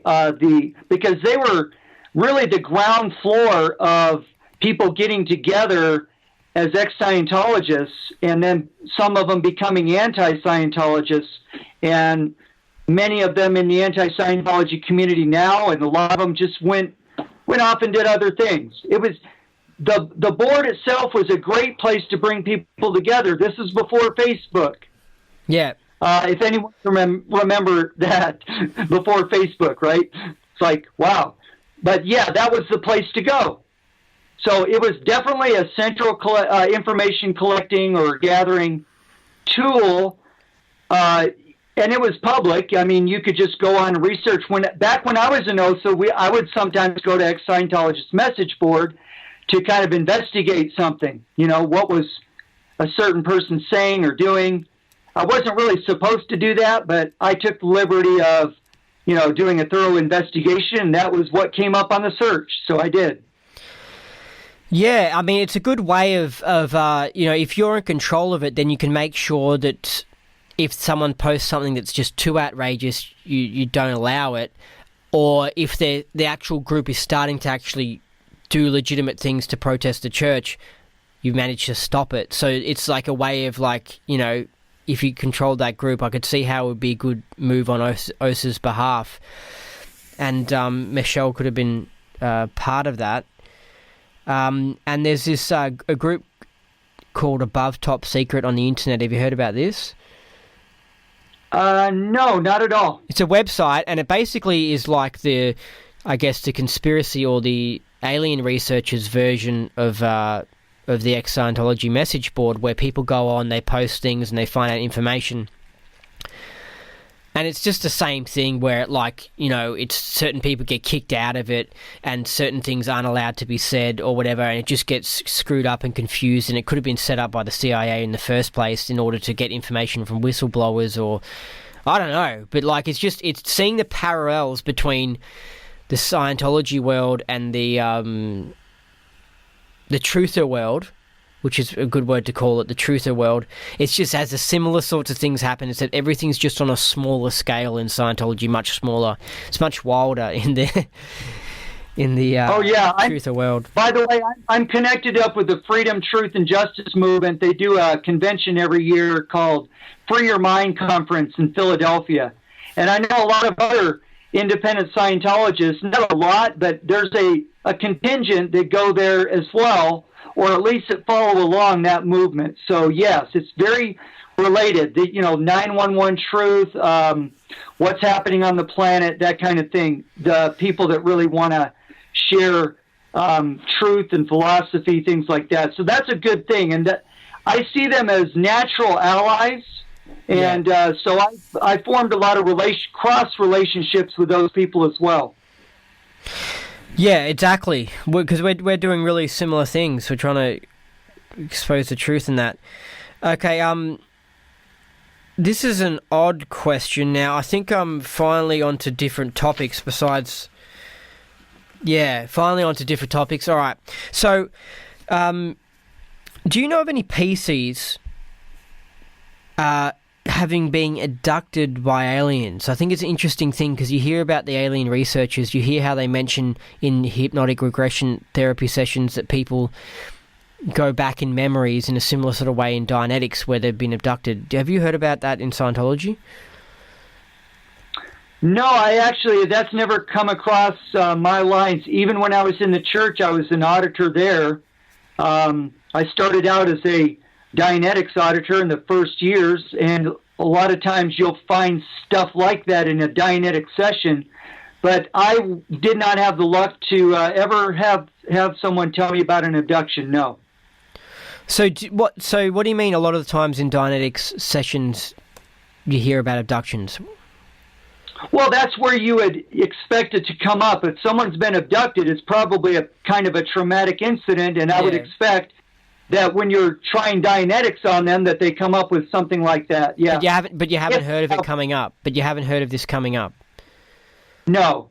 Yeah, same. Which I find is interesting. But I mean, my understanding of it is that because it's such a fresh, recent incident, and I think they get given very strong blocks on not to remember it, that like they would have to do hours and hours and hours of Dianetics auditing on all these other things, and then finally it gets exposed. And I think I've actually heard that from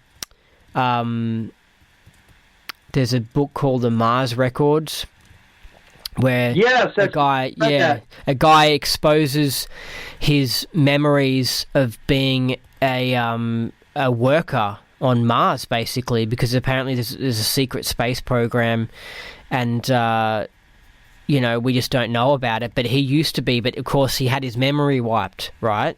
I mean, this is really out there stuff. It's really hard to know if it's true, but apparently he had his memory wiped, and I think it took a while. Have you read the book? Yes, I have. And his wife, Stephanie Relf, was one of the first independent auditors that was, I believe, trained out mostly outside the church, oddly enough. And she used the e-meter to help him dredge up these memories that were very repressed because of, the hypnosis that they use to tell you that the incident didn't happen. Yeah. So, but hold on. But did they find it easy to dredge up these memories, or did they have to do Dianetics for ages, and then finally they cracked onto these interesting memories about Mars? Well, apparently it came up when they were just doing routine auditing.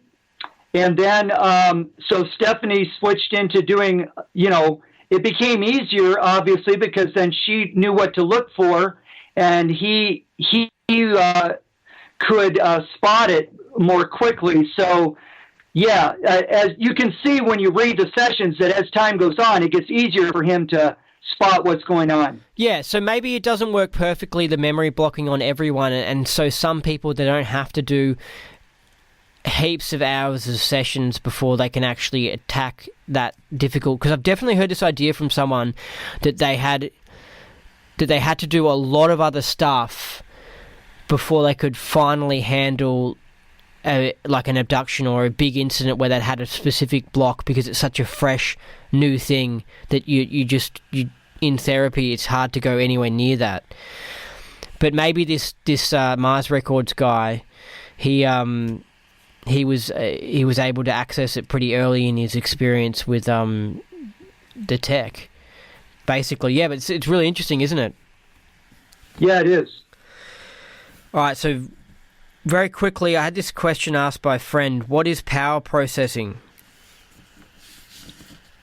Power processing is something LRH came up with in 1964-65 that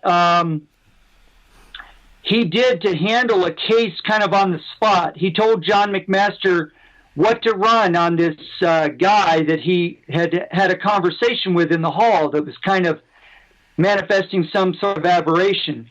And John McMaster took him in session on this process and then came out with recommendations for LRH on, how it should run, what we should change here. And it just started taking off. It became a research project of its own. And then you wind up with 6 basic power processes, usually only 4, 5, and 6. Number 4, 5, and 6 are run in series. Number 1, 2, and 3 are remedial. In case you run into any trouble with 4, 5, and 6, you can go back and work on 1, 2, or 3. Otherwise, they don't usually get done. Yeah, and John McMaster's was the first clear, right? First Clear, and also the primary co-developer with Ron on the power processes.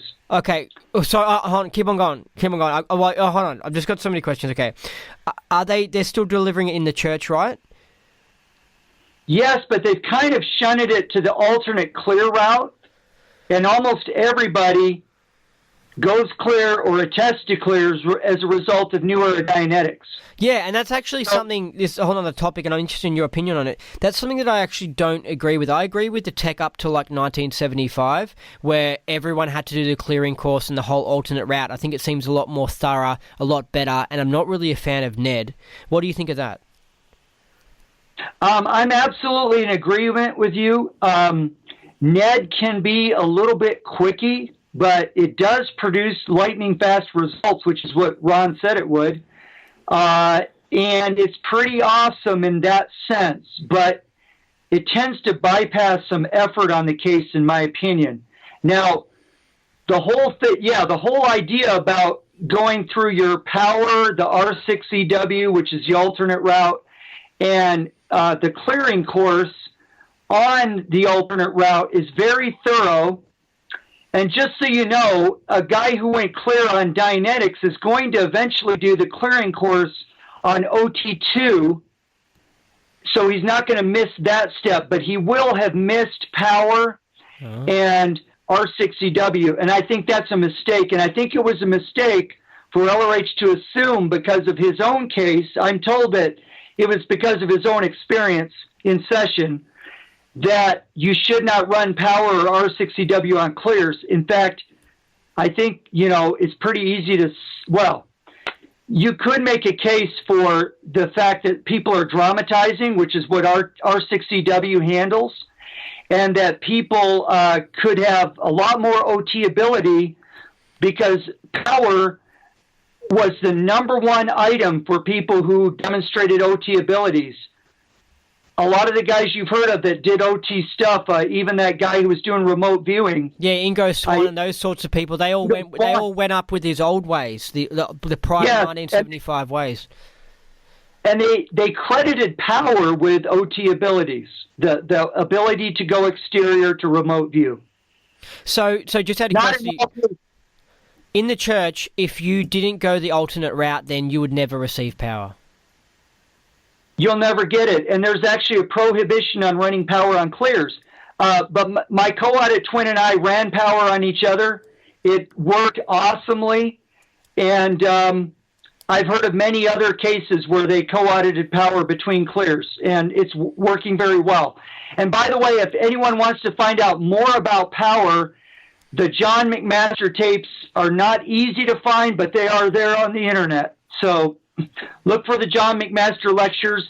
They're incredible. He is quite an auditor, quite a human being that grants a lot of beingness, very intelligent, and has a lot of great ideas. And he's the one who actually started delivering power on new people outside the church as a sort of a new activity, and it worked very well. So this whole idea of sequestering it as a secret has been very damaging, in my opinion, to Scientology. How many hours does it take to do this power? You got to give it the respect it deserves. It can turn on some pretty sharp reactions. In Dianetics, we used to call it the screamer, the person who really gets stuck in an incident, and they're like literally reliving the incident. So it takes an auditor with good confront. It can take more than one day or more than one session to actually get it completely finished. So it can take 2 or 3 days sometimes. So it can take anywhere from, say, 3 to 9 hours. Of course, it can take more. Okay, good. And I'm talking about the primary big power process that we heard about on the PTSSP lectures, the main one. That's power number 6. That's the real big one, the one that produces that kind of case change. The others are excellent as well, but they tend to run in one session, in my experience. Okay, so with superpower, I'm wondering if you know much about it, and I heard this odd thing that was about the machines that you use while doing it at Flag, they install some sort of mind control in you. I heard that idea, heard that rumor. I don't think there's much evidence for it, but what do you think of that?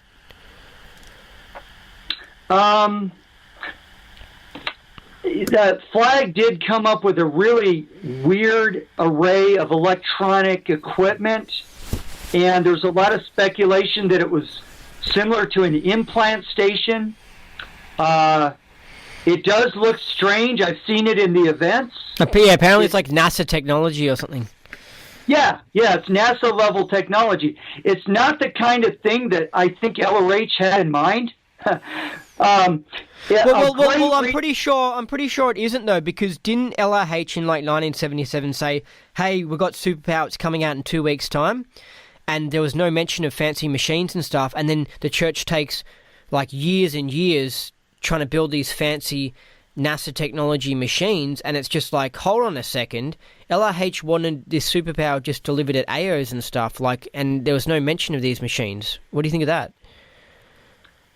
Well, you're right. And the best resource on this is Dan Kuhn, because he was in RTRC, which is Technical Compilations. And he did get to see the LRH issues on this. And he has put together for the independent Scientology field a write-up called Superpower. It's a PDF document you can find pretty easily on the indie sites. And Dan Kuhn points out that 3 or 4 of these rundowns were already known to him, and he was able to write down the exact processes that are in it. And then he wrote down the notes that he remembers that LRH had in mind for future development of the remaining rundowns. And it gives the technical researcher, which I've done some work on, enough information to get started, because LRH intended you to just use Scientology basics and standard processes. And anybody who is technically inclined can do this kind of thing and pilot it. If that's your thing, pick up that Superpower document and do some work on it, and let's share research, because I'm working on it myself. It's not at the top of my list, but it's one of the things we have done. And my co-audit twin and I did also run a process from Superpower called the Bright Think Rundown. That is highly similar to Power. It has sort of the same effect. It's different, so if you've run one, you can run the other. LRH said it's okay for clears to run this. That's why he put it in there. Very similar processes, but very, anyway, I've done that as well, and it's an awesome process, and I recommend doing both, the Superpower Bright Think and Power number 6, and of course all the prerequisite processes to get there. But those are very awesome actions to do. Well, who would you recommend an Indy should go to if they want to do Superpower? For Superpower, I would go check out Steve Hall's site, the Scientology-Cult, I believe it is. But that's not his... No, I'm sorry. The new independent site is iScientology. I stands for independent.com. And that's Steve Hall's site, and I think he may have a list of auditors there. I would go to somebody who has experience and that says that they're willing to work with it, because it's not a complete rundown the way it is in the field, but some of the actions are complete. The Ethics Repair List and Bright Think Rundown, which are the two most major actions, are already right there in the collection. And I have run parts of this Superpower on people as well. Can I say something about Superpower? I saw a lady who was like OT8 and she did Superpower, and she came back and she did it with the church. She came back and she said it was she looked really happy in that, and she said it was really, really good and stuff. But I reckon about 2 months later she was back to being her normal self. Like, I didn't see much of a difference. So I don't know, like, is it when it comes to like stuff like Superpower or like OT levels or anything, Is it that the person you just can't see that they're different? Well, first of all, let me point out that when we get into Scientology, we get a lot of promotion, and we're in awe of the technology and how all this stuff works. And I have been around long enough to see that in some cases, sometimes I've seen lives change dramatically and permanently, but it doesn't happen consistently. And it's impossible to predict when or if it's going to happen. So when you do Scientology auditing, I'm going for two things as a case supervisor or an auditor. I want that person to get what they came for in Scientology, and I want them to get results, and not just spectacular results where they run out and, yelling about how great Scientology is. That may last for a few days, and sometimes a person crashes. And then you pick them back up and you get them stabilized because they've obviously gone kind of exterior. They're not comfortable with it. That's not the normal way to operate as a human being. And it can be very difficult to stabilize. So it's very important to stabilize results in Scientology.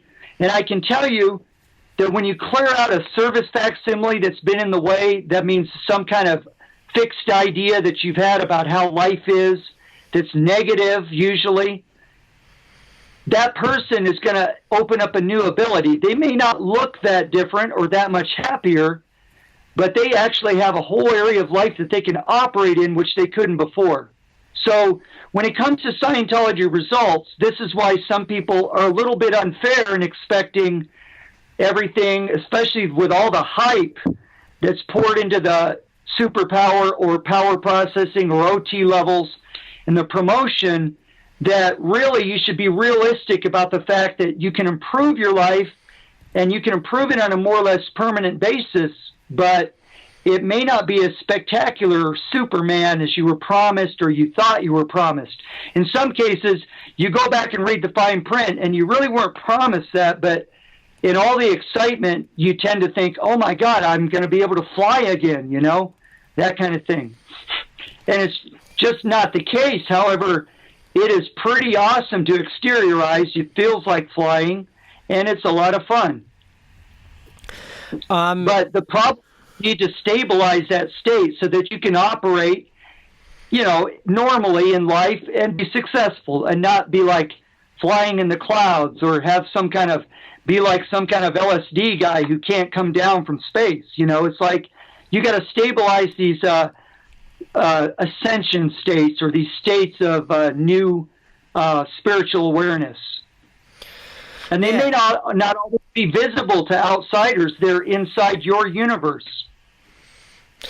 All right, we're coming up to the home run of the interview now. I've got a really good question, okay? And I want to hear your answer to it, right?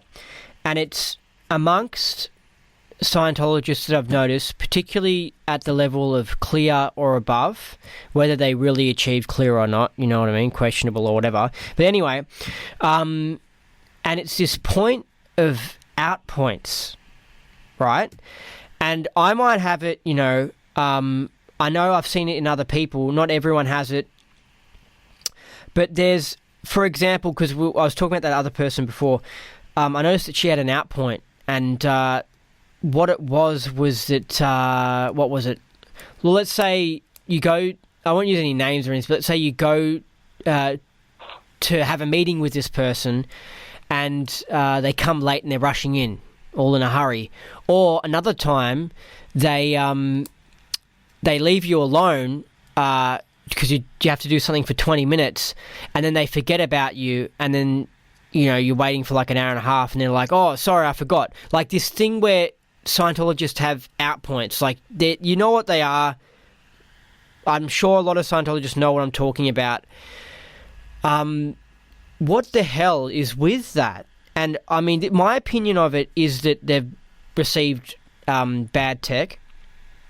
Because I've noticed it's more prevalent amongst the church members, and that that's what I think it is. And I also think it might be a matter of the fact that they're so keyed out that they don't care about the physical universe as much. So they're a bit carefree, and so they make mistakes, and they're a bit outpointy. Well, what do you think of this? What's causing it? Well, I'm really glad you asked me that question, because that's one of the biggest deals in, I think, especially the independent field. Certainly, it's a problem. So let me say. Yeah. This is a good word to describe it. The person's a little bit retarded.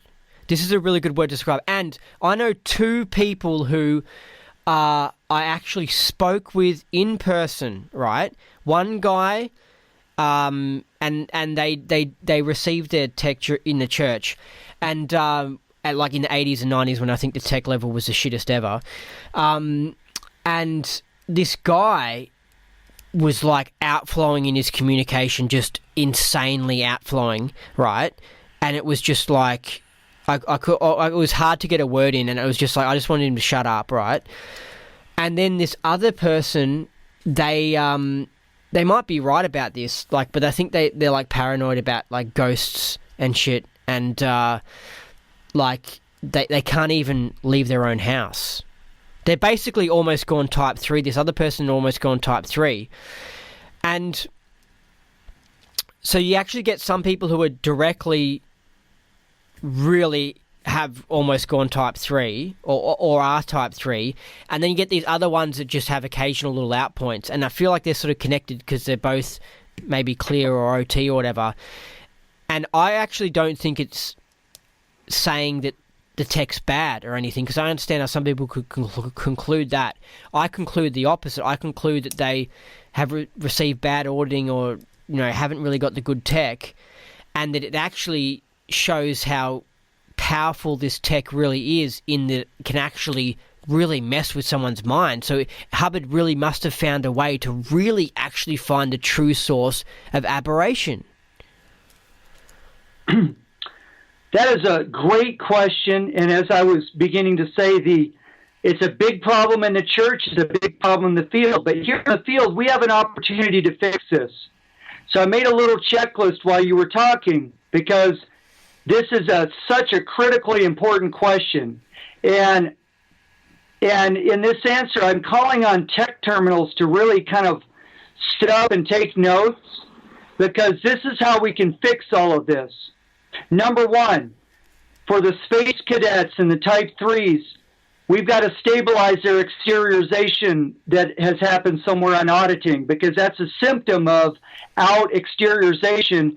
We have to learn how to handle int. And that's supposed to be a grad 5 level phenomena, but lower level auditors can study that material and work on it. And a lot of people really need their int corrected, fixed up. It's a critical fundamental that's missing in Scientology often, because it's so hard to find an auditor who can handle it. Yet it's not that complicated. It just needs to be done with discipline and care. So are they sort of like half exterior all the time, and it's causing problems and confusions in their life? That could be. You're talking about a symptom, and that's very likely a culprit. The second thing I wanted to say is auditor training. I'm going to begin and end with auditor training, because a lot of these pre-clears that don't do well getting on the OT levels is the lack of auditor training. They're not doing those levels as good as they could if they were auditor trained. They don't have the responsibility level of an auditor. This is why I encourage co-auditing. That's number 2 on my list. Co-auditing raises responsibility and understanding of the tech, and you tend to be more stable as a case. And a better example for Scientology, even if you don't turn into a professional auditor, you still know how to audit solo. Going up to grade 3, we've touched on this in earlier shows. We need to really repair people's lives and not bypass life repair, and really handle the ARC break, which is too lean on the modern grade 3. We need more processes on grade 3, more correction lists done, so that people don't have unhandled bypass charge sitting there underneath their OT levels. The next level I want to get to, checklist item number 4, is grade 4. We need to do more on service facsimiles. We need to handle them when they come up. We need to know how to handle them, whatever class of auditor we are. We need to do more service facsimiles and do checks on people who are going to do their OT levels, see if we can find some more. Because grade 4 touch is powerful and awesome when you do it, but that doesn't mean you've handled all of your service facsimiles, and you got people walking around with unhandled service facsimiles. That's an incomplete case, and then they're doing their OT levels over unhandled service facsimiles. Number 5 would be, we talked about earlier, power. We need to open up the gates on power processing, learn how to do it, learn how to CS it. It's not that hard. It's really a very forgiving process in many ways, but you really have to have your TRs in and your professionalism in. Power processing can really stabilize a person like nothing else. And then I'm going to end off with the last point is, again, training. Become a good solo auditor so that when you do those upper levels, you really can handle your own case, not just composite case, but your own stuff. You can actually deliver your own grades and redo the grades solo. You can actually do correction lists solo. You can handle your int solo. You're a trained auditor, and you don't need to manifest any of that BS you were talking about, where you're a wacky, kooky space cadet because you are out int, out ethics, don't know the tech. And, you know, if you're gonna do the tech in the bridge, be serious about it. Study, become something of an auditor, because you are your own auditor on those OT levels. Otherwise, you're going to become like Andy just described. I'm sorry, but, you know, and it's not a good advertisement for Scientology. Yeah. And, I mean, it's just the church has produced a lot of them, haven't they? Yes, they sure have. It's interesting. I find it very interesting because it's tragic actually. You've got a being there who spent a lot of money and time in Scientology, and because of the quickie route to OT3 and up to the advanced orgs and the Miscavige orgs, this guy is now being audited very evaluatively on his OT levels. Yeah. And he's a walking space cadet when he comes out of there, and he's going to go type 3. There's been suicides. There's been a lot of tragedies. It's so tragic to see quickie, misunderstood, misapplied tech. It's just, there's nothing worse. It's wild to see like a 65-year-old woman who can't leave their own house. It's utterly ridiculous. What exactly do you mean by space cadet, by the way? Well, I'm talking about somebody who really is not there with you in present time. If you've ever been around people who've done LSD, it's a very similar phenomenon, because LSD does drive you exterior in a chemical way. You know what I mean? So people who have done LSD are often out int because they went exterior on a chemical release. So this is another reason, if you're dealing with anybody with a drug history, you need to know int as well. Interesting, yeah. Okay. I know in our first interview you mentioned black knots, right? Just quickly, black knots, how do you think someone would actually execute black knots, like doing it? They could either do it as a reverse Scientology technique where they're on the meter, solo auditing, OT7 type stuff, and they send this psychic disturbance to somebody else. That's one way of doing it. Yeah, but how would you do that? I mean, you send, like, I mean, maybe you don't want to go into confidential stuff, but it's like you remotely influence a BT or something like that? Essentially, yes, and yeah, I'm really not an expert in this field, and I've never done that, of course, I never would, but that is how I think it's done. The other thing is, this is very related to black magic, and a lot of the advanced level black magic actually did things like that. Casting spells is an instance of black knots. It's sending a psychic disturbance across the distance to someone. In some cases, like voodoo, you have to have a believer on the other end. In other cases, if the person's really accomplished, and there are very few people, as I understand, who are at doing black magic, that the person can actually do some amazing things from a distance. Some of them are kind of scary. And they're the subject of black government ops projects as well. And they've also got fancy electronic technology as well that we talked about in the first interview. There can be something else as well. Okay, what... Not just a combination, Andy. They will actually use an electric instrument or a satellite to boost or amplify a spiritual effect at a distance. Yeah, it's interesting. Okay.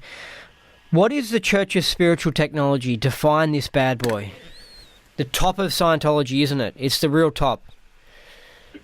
Yeah, and nobody really knows who runs it other than the best speculation is ex-government lawyers who have been kind of rewarded for their service in the IRS, apparently.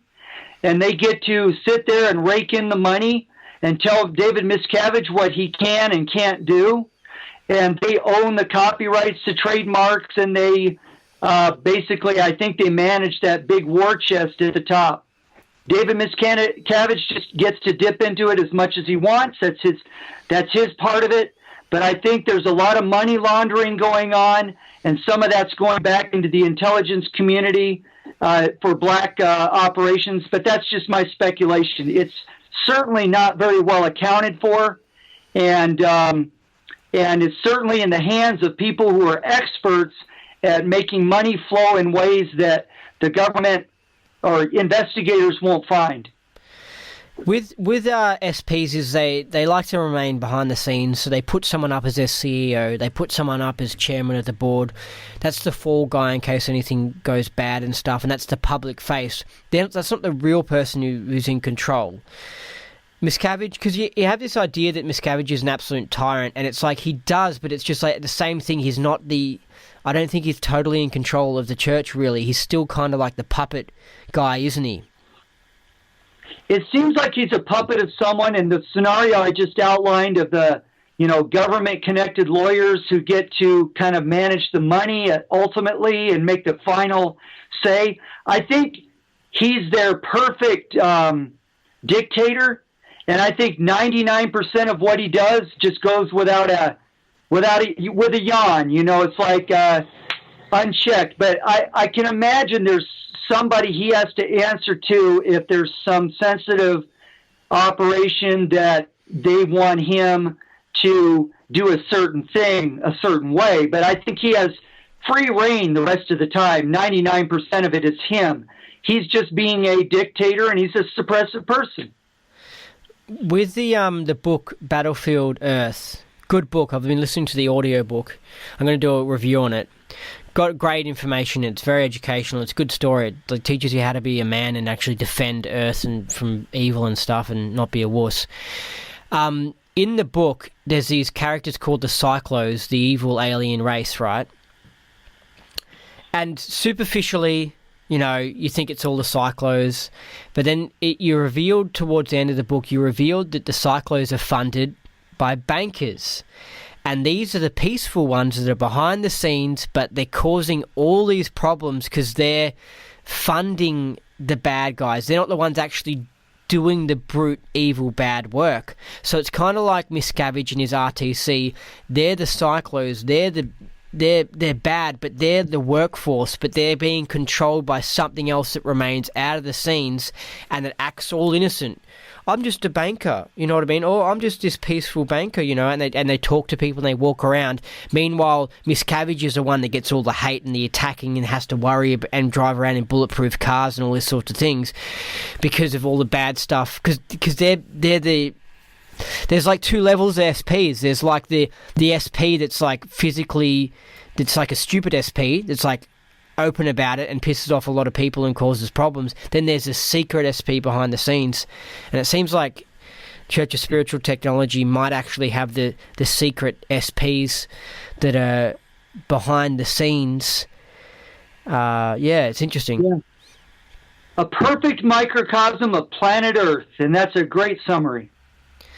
Yeah, it is interesting, and I've read something by someone from Ronsorg who even suggested that it's really out there, but we might as well go all the way. That these beings are aliens, basically, a Markabian or something like that, that are in CST. Yeah, that gets into speculative territory and territory that a lot of people shuns a lot of people away. So it's probably better left in the realm of conspiracy. But you know what? Strange things have happened. There's all kinds of evidence of alien activity. There's a very strange people. Who knows what their backgrounds are? If you at least believe that we are spiritual beings, then maybe even if you're not a Scientologist or thinking in terms of past lives or alien races, you can see that at least there is a plausible, connection of some alien or demonic being that can come in and pose as a human or occupy a human body. That's not out of the question in many other religions. So what you're seeing is not completely off, of reality, but yet, some people, it's one of those things that we talked about earlier that some people don't even want to go there, but it may be there. Well, what I found interesting was how David Icke mentioned that elite people, top people, are like reptilian lizards or something like that, secretly reptilian lizards or whatever. And then I found it interesting that the Ronsorg person, and I think I've heard Captain Bill say this, that top execs in the world, like, are actually aliens, like Markabians and stuff. Now, there was no mentions of any lizard people or anything, right? That was the only big difference between what Captain Bill was saying and what David Icke is saying. What's the deal with that? What do you think is going on with that? Do you think Markabians are reptilians or anything like that? I'm just interested in seeing what you think. I kind of stay away from their area because I'm interested in life improvement, and I think that it is parascientology, or a term Ron used to say things we don't know much about. But at the same time, I don't dismiss it totally. I mean, a lot of things are possible. And I can tell you a little tidbit that may satisfy everybody.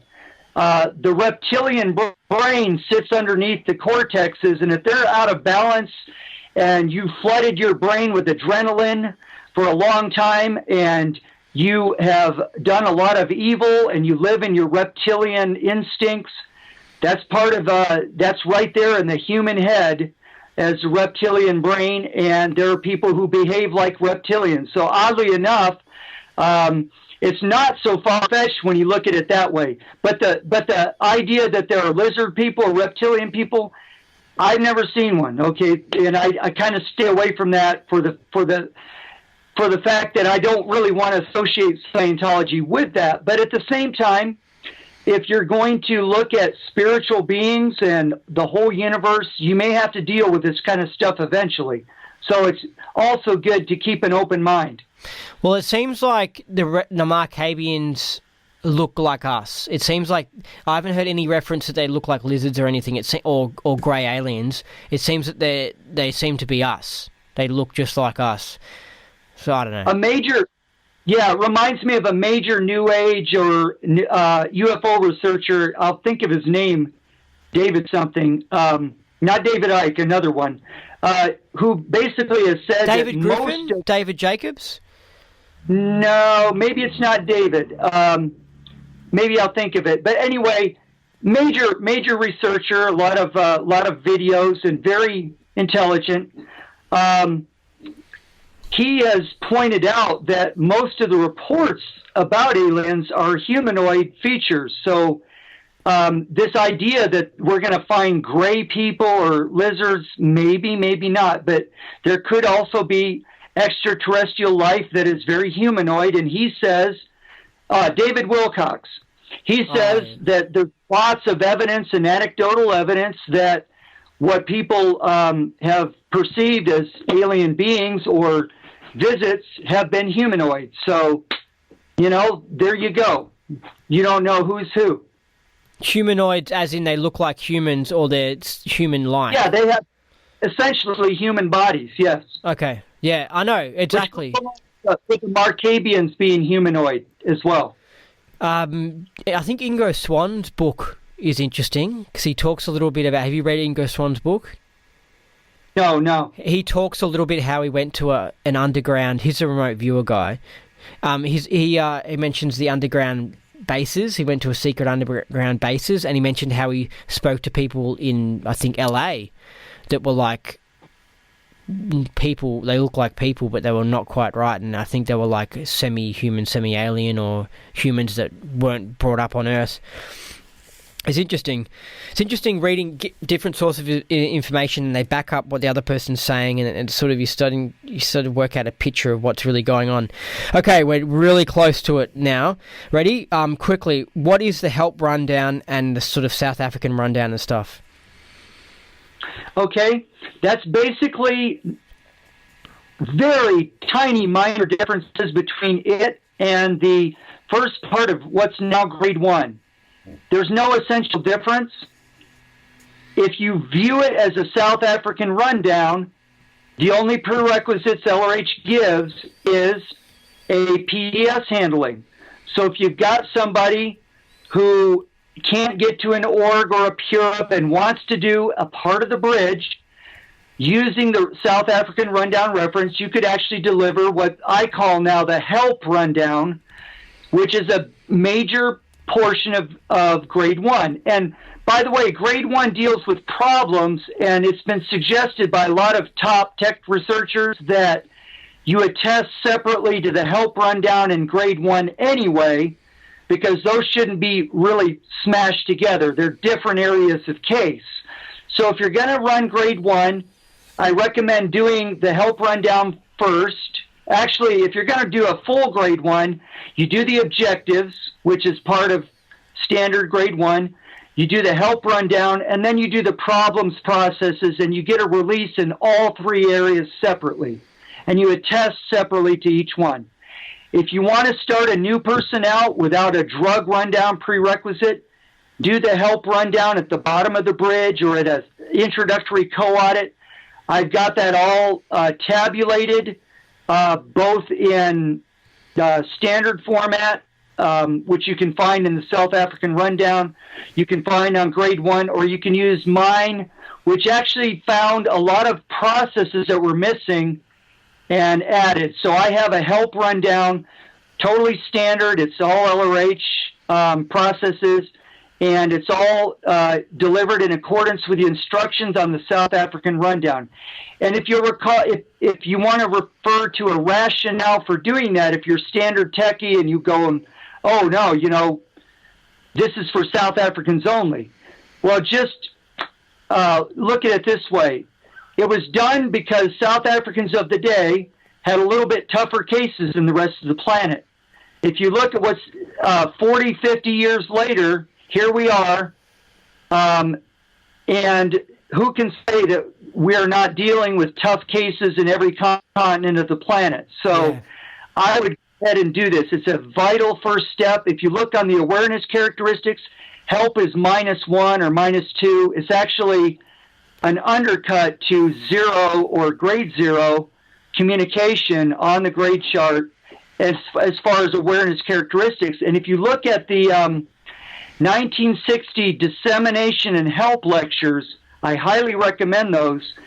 This is where LRH developed his help processes, and he pointed out that that's the way you keep somebody going in Scientology. You've really got to clear them on help for them to stick with it, because it's all about help, and help will resolve a lot of things. It'll resolve overts and withholds, a lot of things that you handle later on the grades. Help will start cracking that case and soften it up. And actually, it accomplishes a kind of a life repair for people who've done it. They've all told me, hey, this kind of fixed up my life.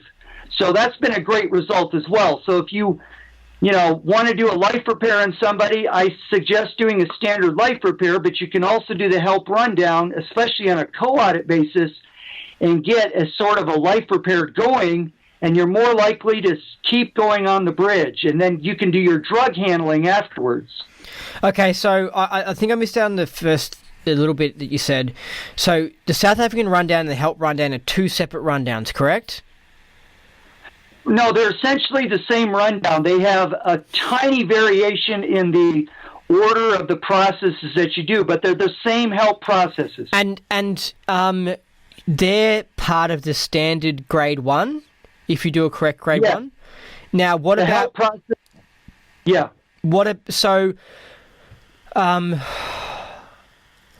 So, for example, if you did somebody at the bottom of the bridge on a help rundown as a life repair, when you got to grade 1, all you need to do is the objectives, if they're not already done, and then the problem processes. You've already finished that step. Now, did this change with GAT1?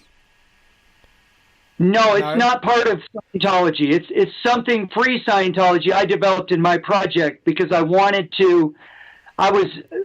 studying the help and dissemination lectures, and I realized that this was really what was needed for new people to have the help processes and not have to wait to grade 1 to get them. So a church members, because I know with GAT2 things changed.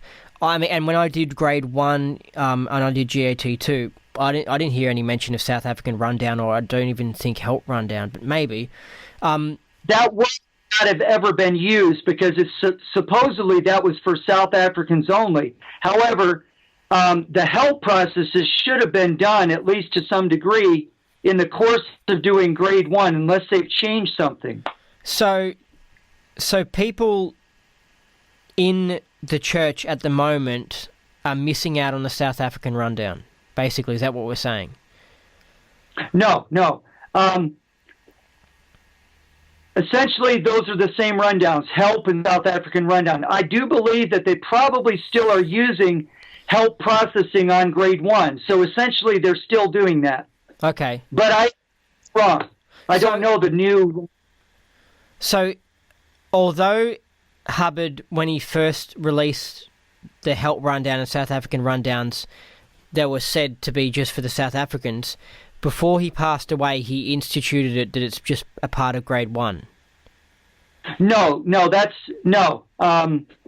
Let me back up a little. I'm sorry if I created any confusion at all.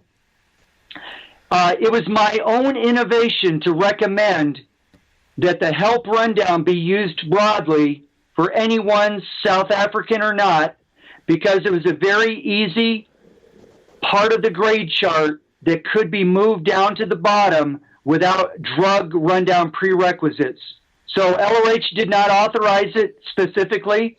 However, when you examine the South African rundown and the help rundown that's currently sandwiched in grade 1, pulled out to separate. If you look at those, they're essentially the same thing. So help processing is part of the bridge and should be still there. I was just saying that I'm recommending people look at the idea of starting out the bridge with a help rundown even before grade 0.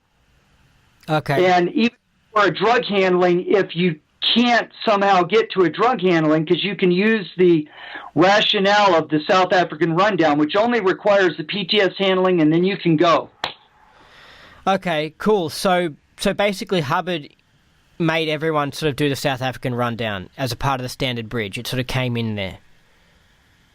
Yeah, if you didn't do it at the beginning of the bridge, if you were from South Africa, those were the only people who did the help process. Okay. Everyone else was on grade 1. And it's just a special action that he developed because he had problems with tough cases from South Africa.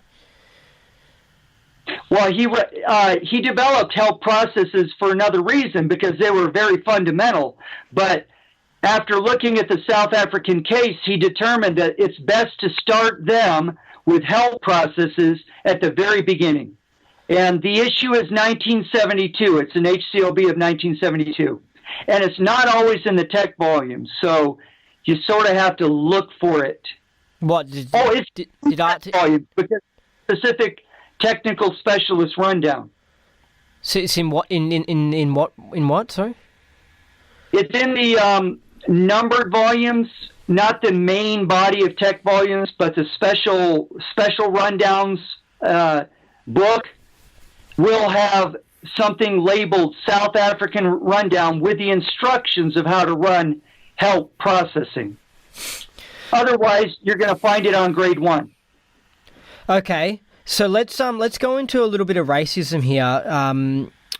I want to go into it because I'm interested in seeing when he had difficulties with cases from South Africans. Was he talking about black people? Or was he talking about the white South Africans? That's an interesting question. I don't know the answer to that honestly, but I can tell you just by luck, I wound up having a South African client who was white, and we did the help rundown, which is the South African rundown. He had not done a whole lot on the bridge. He had done a lot of Dianetics. It worked great, and I realized while I was auditing this why LRH put it there, because there's a huge problem with help in South Africa. So it doesn't matter the race. You could see that there was some huge issues with help. It's like mind-boggling. You go, okay, now I see why LRH did that. So is it like, as in a society that's been screwed over a lot, and particularly been screwed over with help? A lot of people have a big button in that country on help, so they can't even come towards and even try Scientology because they're like, help, no, it's bullshit, it's a scam, or something like that. Is that what it's like? Possibly that's part of it, but I think the main thing that I observed was that culturally in South Africa, the reference when help becomes betrayal, there was a whole lot of offered help that was fake, or that where they wound up hurting you instead of helping you. Yeah. Just in the culture on the street level, and whites and blacks were subjected to it. So it was like a lot of that stuff came up running the help rundown on a South African. So it was very interesting. Well, that makes me think that if you come across in any Western society someone who clearly seems to be very questionable about help, who's like, oh, it's a scam, they just A=A on everything to do with help, and they're very wary, it seems like they should be people who should do the help rundown before other actions, because they've got a big button on help. Yeah, and if you're disseminating or doing coffee shop auditing, you really should have a bunch of 3x5 cards with help processes. That's how you get somebody started. And it's the safest, most undercut processing. It's awesome for dissemination. It's awesome for starting people out in the subject. And really, the term help is synonymous with exchange. And you know that you're not going to go up the bridge if you're out exchange. It's just going to become an ethics issue. Help sort of the great result of help processing is that it tends to straighten out your exchange flows so that you're more likely to persist with the bridge.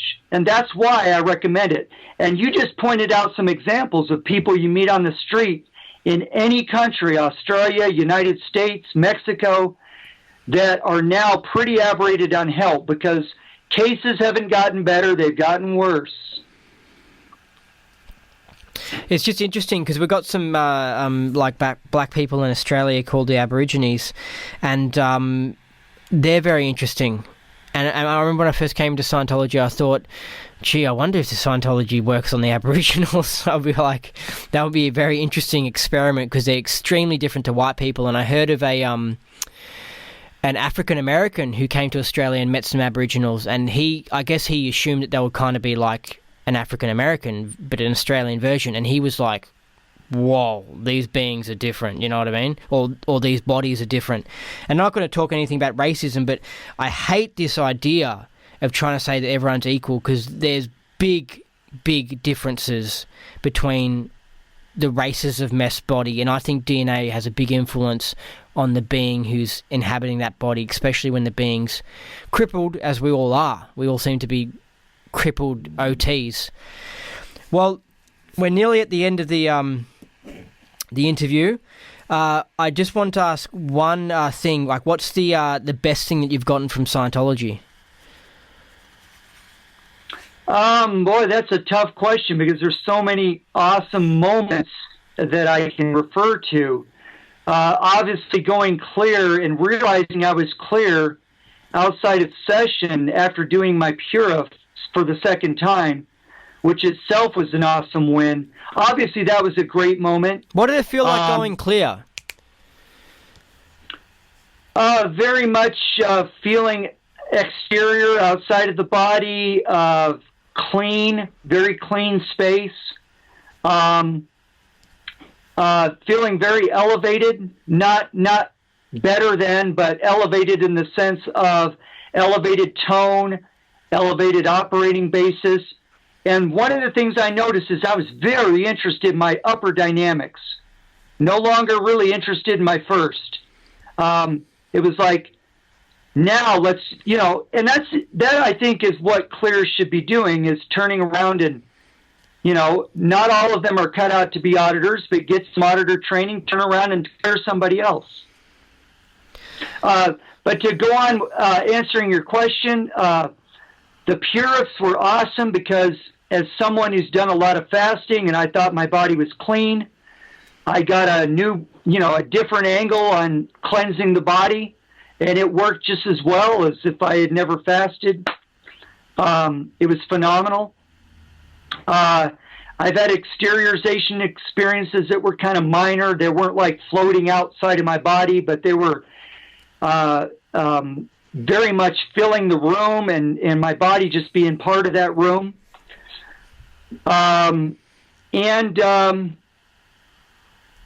Of course, doing power processing in the last few years and doing grade 1, just, that was a long-term effect. It changed my life. I elevated myself into a new operating basis where I just became such a problem solver and enjoyed solving problems. Problems were no longer something to run away from, something I enjoyed doing and something I knew I could do and was proud and happy with the results. So that's one of those long-term processes where you don't go bang out of your head. Yeah. You just go, wow, my life is now in a new area of operation. And that's nice.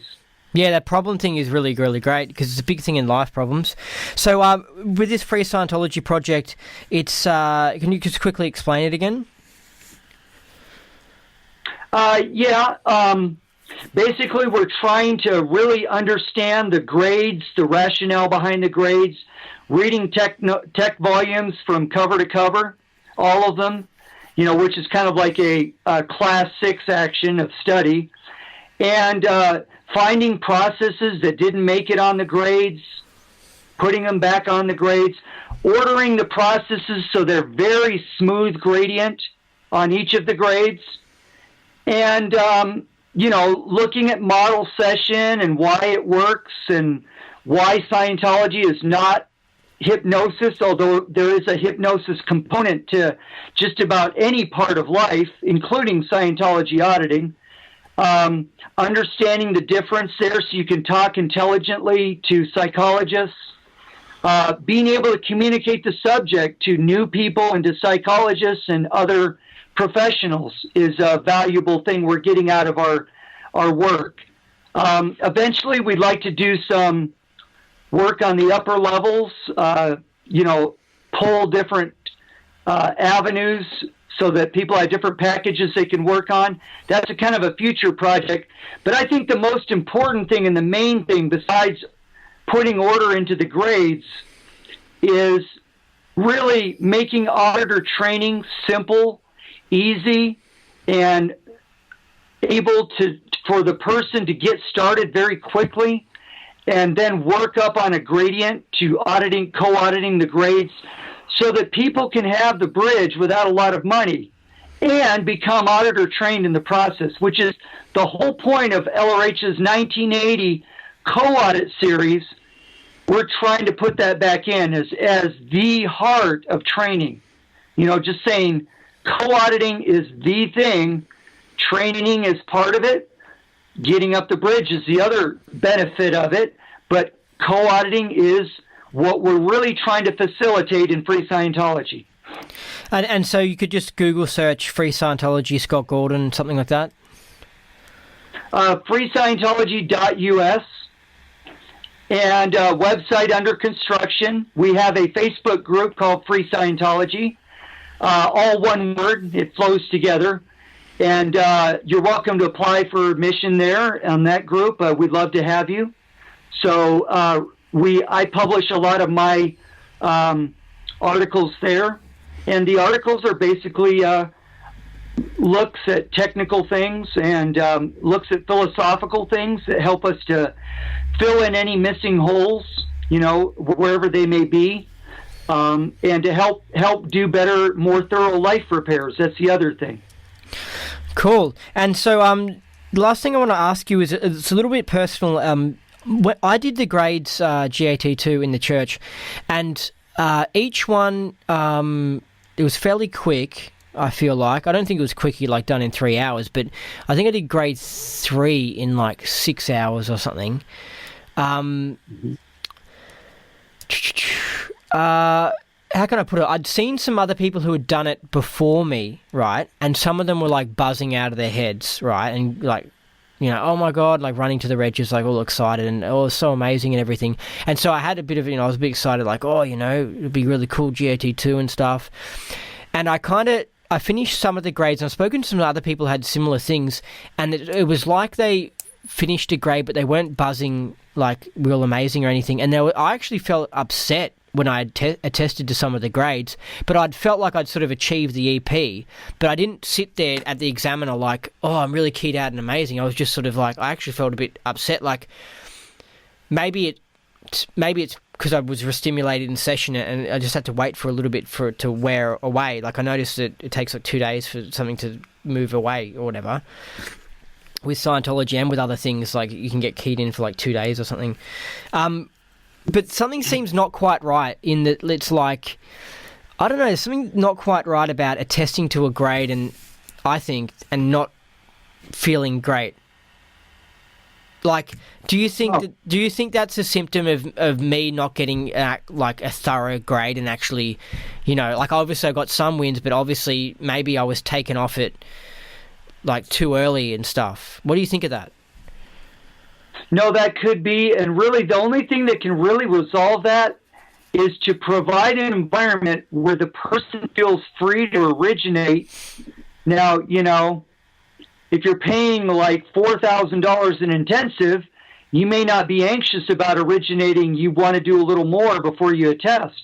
However, really, and that's why independent, Scientology could be so much better, because you have the opportunity, a more safe environment to originate to your auditor or your CS and say, look, I could attest to grade 3, but could we do some more? I don't feel that spectacular. Well, I did originate these sorts of things though, and the CS said it was fine. Like it was fine to attest and stuff. But I was kind of like, did you know how when you're doing an objective process and you kind of know you're towards the end of it, you've had some wins and stuff, and when you get the CS saying, you're completed, you're going to the next thing, you're like, oh, that makes sense, cool, I get it. But to me, on the grades, it was a bit like the CS said, okay, you can attest, and it was a bit like, oh, okay, I didn't really think that. Well, I'm being asked to attest now. Oh, okay, that seems a bit like, you know what I mean? It was different to an objective process. What do you think of that? Yeah, in an environment where you are safe to originate and you can say, I want more out of this, that's a little different. But even so, the CS and the auditor, in my opinion, and this is kind of how I handle it, should err on the side of doing more so that you get a thorough result. Yeah. And that's a touchy thing because it's very easy to mix financial considerations in, both for the pre-clear or the auditor.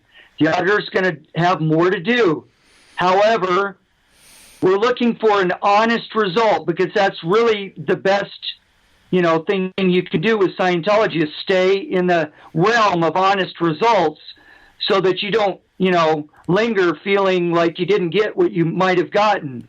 And in this case, it's better to err on the side of doing more processing, because in that sense, it's thorough, and it's way easier to rehabilitate bypassing the end phenomena of the grade than it is to have to, in the middle of your OT levels, acknowledge that you're what they call a bypass case, need to retread some of the grades, because you're not making it, you don't have the solid foundation to stand on. Yeah.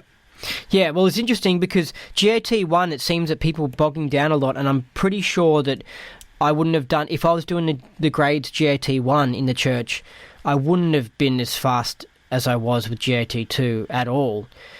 I feel like, when I attested, I don't know, it's just a bit, there's someone who's sort of keyed in attesting to a grade, it's just sort of something, it seems something questionable about that. I have heard about this idea of someone dramatizing their next level, but I don't know about that. I don't know. I'm going to redo the grades, to be honest.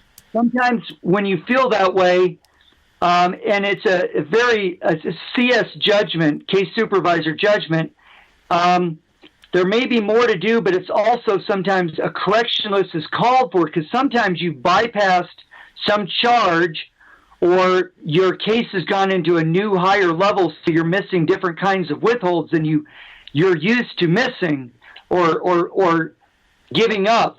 And that will come out on a correction list. And sometimes a correction list can just clean things up that are not completely, where you feel a little bit scattered, and can line things back up and clean up and identify specific bypass charge. And you may not need to do more processing, or you may even have gone past the good point. You may have overrun the grade. But the point is that a correction list will often help an auditor figure that out. Well, would you, just in general, would you attest someone to completing a grade if they've actually said to you, I'm feeling sort of keyed in, and I have since beginning running this grade? Would you be happy to attest someone to that grade while they still say they're keyed in? Oh no. It just seems wrong that someone's actually feeling massy, and then they're saying, "Oh yeah, you completed the grade." It doesn't seem right. The ejective processes didn't work like that. It's like you do the ejective process, person keys in, then they run it out, and then they're done. But this seems to be like, you do the ejective the way the grades seemed a bit like you do the ejective process, you key the person in, and then you tell them they completed on the grade, and then they're like, "Wow, I did grade 1 in like 10 hours. That was quick." And like, it's kind of interesting I'm being asked to attest to this. Like, you know what I mean? That's bad practice, and maybe it's being justified because on the meter, your case looks very good because it's a free needle, it's a clean needle, it looks like you're done, but you have to check with the person. And if the person doesn't feel right about it, you have to fix that. So I'm absolutely not for attesting people that are not ready to attest. I mean, they need to be in enthusiasm or close to it, at least, feeling good about it. Yeah, and VGIs. Willing to write the story. Yeah, VGIs. Yeah. But also you hear about there's a lot of content in the grades, right? There's a lot of content, and then you hear, because with GAT2 it seems like they've come up with a streamlined checklist of the basic checklist of what to do on the grades, and so I must have completed them, but I probably think I need to do more on the grades, right? But the things I'm saying are that it's like, hold on, there's all this other crap on the grades that I aren't doing. It's just like, hold on a second. Well, if I'm not VGIs, and I'm kind of surprised I'm being asked to attested, it's probably because I need to keep on doing the grades. Like, I mean, there's all these other processes I'm missing out on. Something like that. Absolutely. And the original and the standard tech concept, which is very valid and what I stick to, is that you're going for the end phenomena of the grade. So you start on the checklist of grades processes, which we've revised to kind of do a better thing, but it's still standard LRH processes that belong on the grade. And you go down that list, and the guy has pretty big wins along the way. You keep going, and the guy's still winning. You're looking for, as a CS, clear indications that the guy has reached the end phenomena. Or the guy originates, hey, I think I made it. And if that matches the meter phenomena and it matches the fact that you've done a good job going through the list, then you're probably ready to do a test. And that's what you were supposed to do anyway. So, yeah, you're not supposed to do too many. You're not supposed to do an insufficient number. Yeah. You're supposed to do much as needed, that the guy actually feels that he's completed it. He's got the end phenomena as stated. And some of the end phenomena may need looking at again because they're a little bit difficult to attest people to. The example I'll give is ARC straight wire knows he or she won't get any worse. It's difficult to really attest to that for some people because to take it literally, and some people have no problem. So anyway, that's a different subject, but it relates to the fact that you should be running the exact number of processes, ideally, as close as you can, and not overrun or underrun the grade. Yeah. Anyway, I think, it's interesting. I think it's the cookie cutter idea of auditing this robotic thing where it's like, here's the checklist. Everyone does the checklist. Doesn't matter how the PC feels. He's finished the last step on the checklist. Here's a testing. It's that sort of robotic way of doing it. Anyway, thanks for all these interviews, Scott. They were good and they were very thorough. And this one was the longest of them all. Good information. Thanks for that. And look, I wish you well with your Free Scientology project. Well, thank you, Andy, for interviewing me. I really appreciate the opportunity to share knowledge. That's what we should be doing, and connecting up. And people should feel free contacting me at scott@scottgordonmusic.us, email. You can find my phone number easily on Facebook. You can do that too. Connect with me there. I really appreciate the opportunity to speak, and thanks a lot for your hard work on all of these interviews, not just with me, but with so many people. That's all right, and it's gonna get bigger and better. Great. Okay. Great. Thanks for talking to me. Okay. Take care. All right, so that was the interview with Scott Gordon, part 3. I hope you liked it. Personally, I did like part 1 with Scott Gordon because it was very conspiratorial about the whole psychic attacks and the whole, him getting attacked for leaking the OSA documents. And it was a bit of a messed up interview, it wasn't very organised, and that's what I liked about it. It was so live and so unscripted and whoa, he was dropping bombs. It was oh my god, But we do probably cover more information in this part 3 one, but part 1 was most exciting for me. Now, before we end off the podcast, there is an LRH quote, and it relates to what I think I've mentioned on this. Well, anyway, I've been talking about this recently, I think, with my my knowledge reports on my YouTube channel, Andy's Knowledge Reports. I talk a bit about this, and so this is a quote from LRH, and it's from the study tech stuff, and it's called a rejected definition. A rejected definition is a definition of a word which the person will not accept. The reasons why he will not accept it are usually based on emotional reactions connected with it. So, yeah, it's a very interesting phenomenon. It really does exist out there. Some people have emotional issues with certain words, so they reject that word and they refuse to understand it, basically, because of their emotional reactions connecting with that word. And in my knowledge report, I was talking about Chris Shelton having a rejected definition of the word spirituality and Scientology because of his strong emotional issues with those topics. He can't understand them and he can't understand what those words mean. It's amazing to watch because for someone like me, it's amazing to watch because I just found it so odd because I can handle new ideas and I could sort of handle them before I even did Scientology. And I wasn't so easily shocked about things and stuff. So I could come across a word and I'll be like, okay, spirituality, okay, I don't really know what that means, but I'll look it up. But someone like Chris Shelton goes, spirituality, spirituality is ridiculous, and he actually freaks out on the whole topic of spirituality and he can't handle the word. It's just a very random thing. I find it very interesting. It's classic aberration. It's just like the reactive mind, and people have it, and it's a terrible thing, and that's why you want to get rid of it so you can actually think clearly.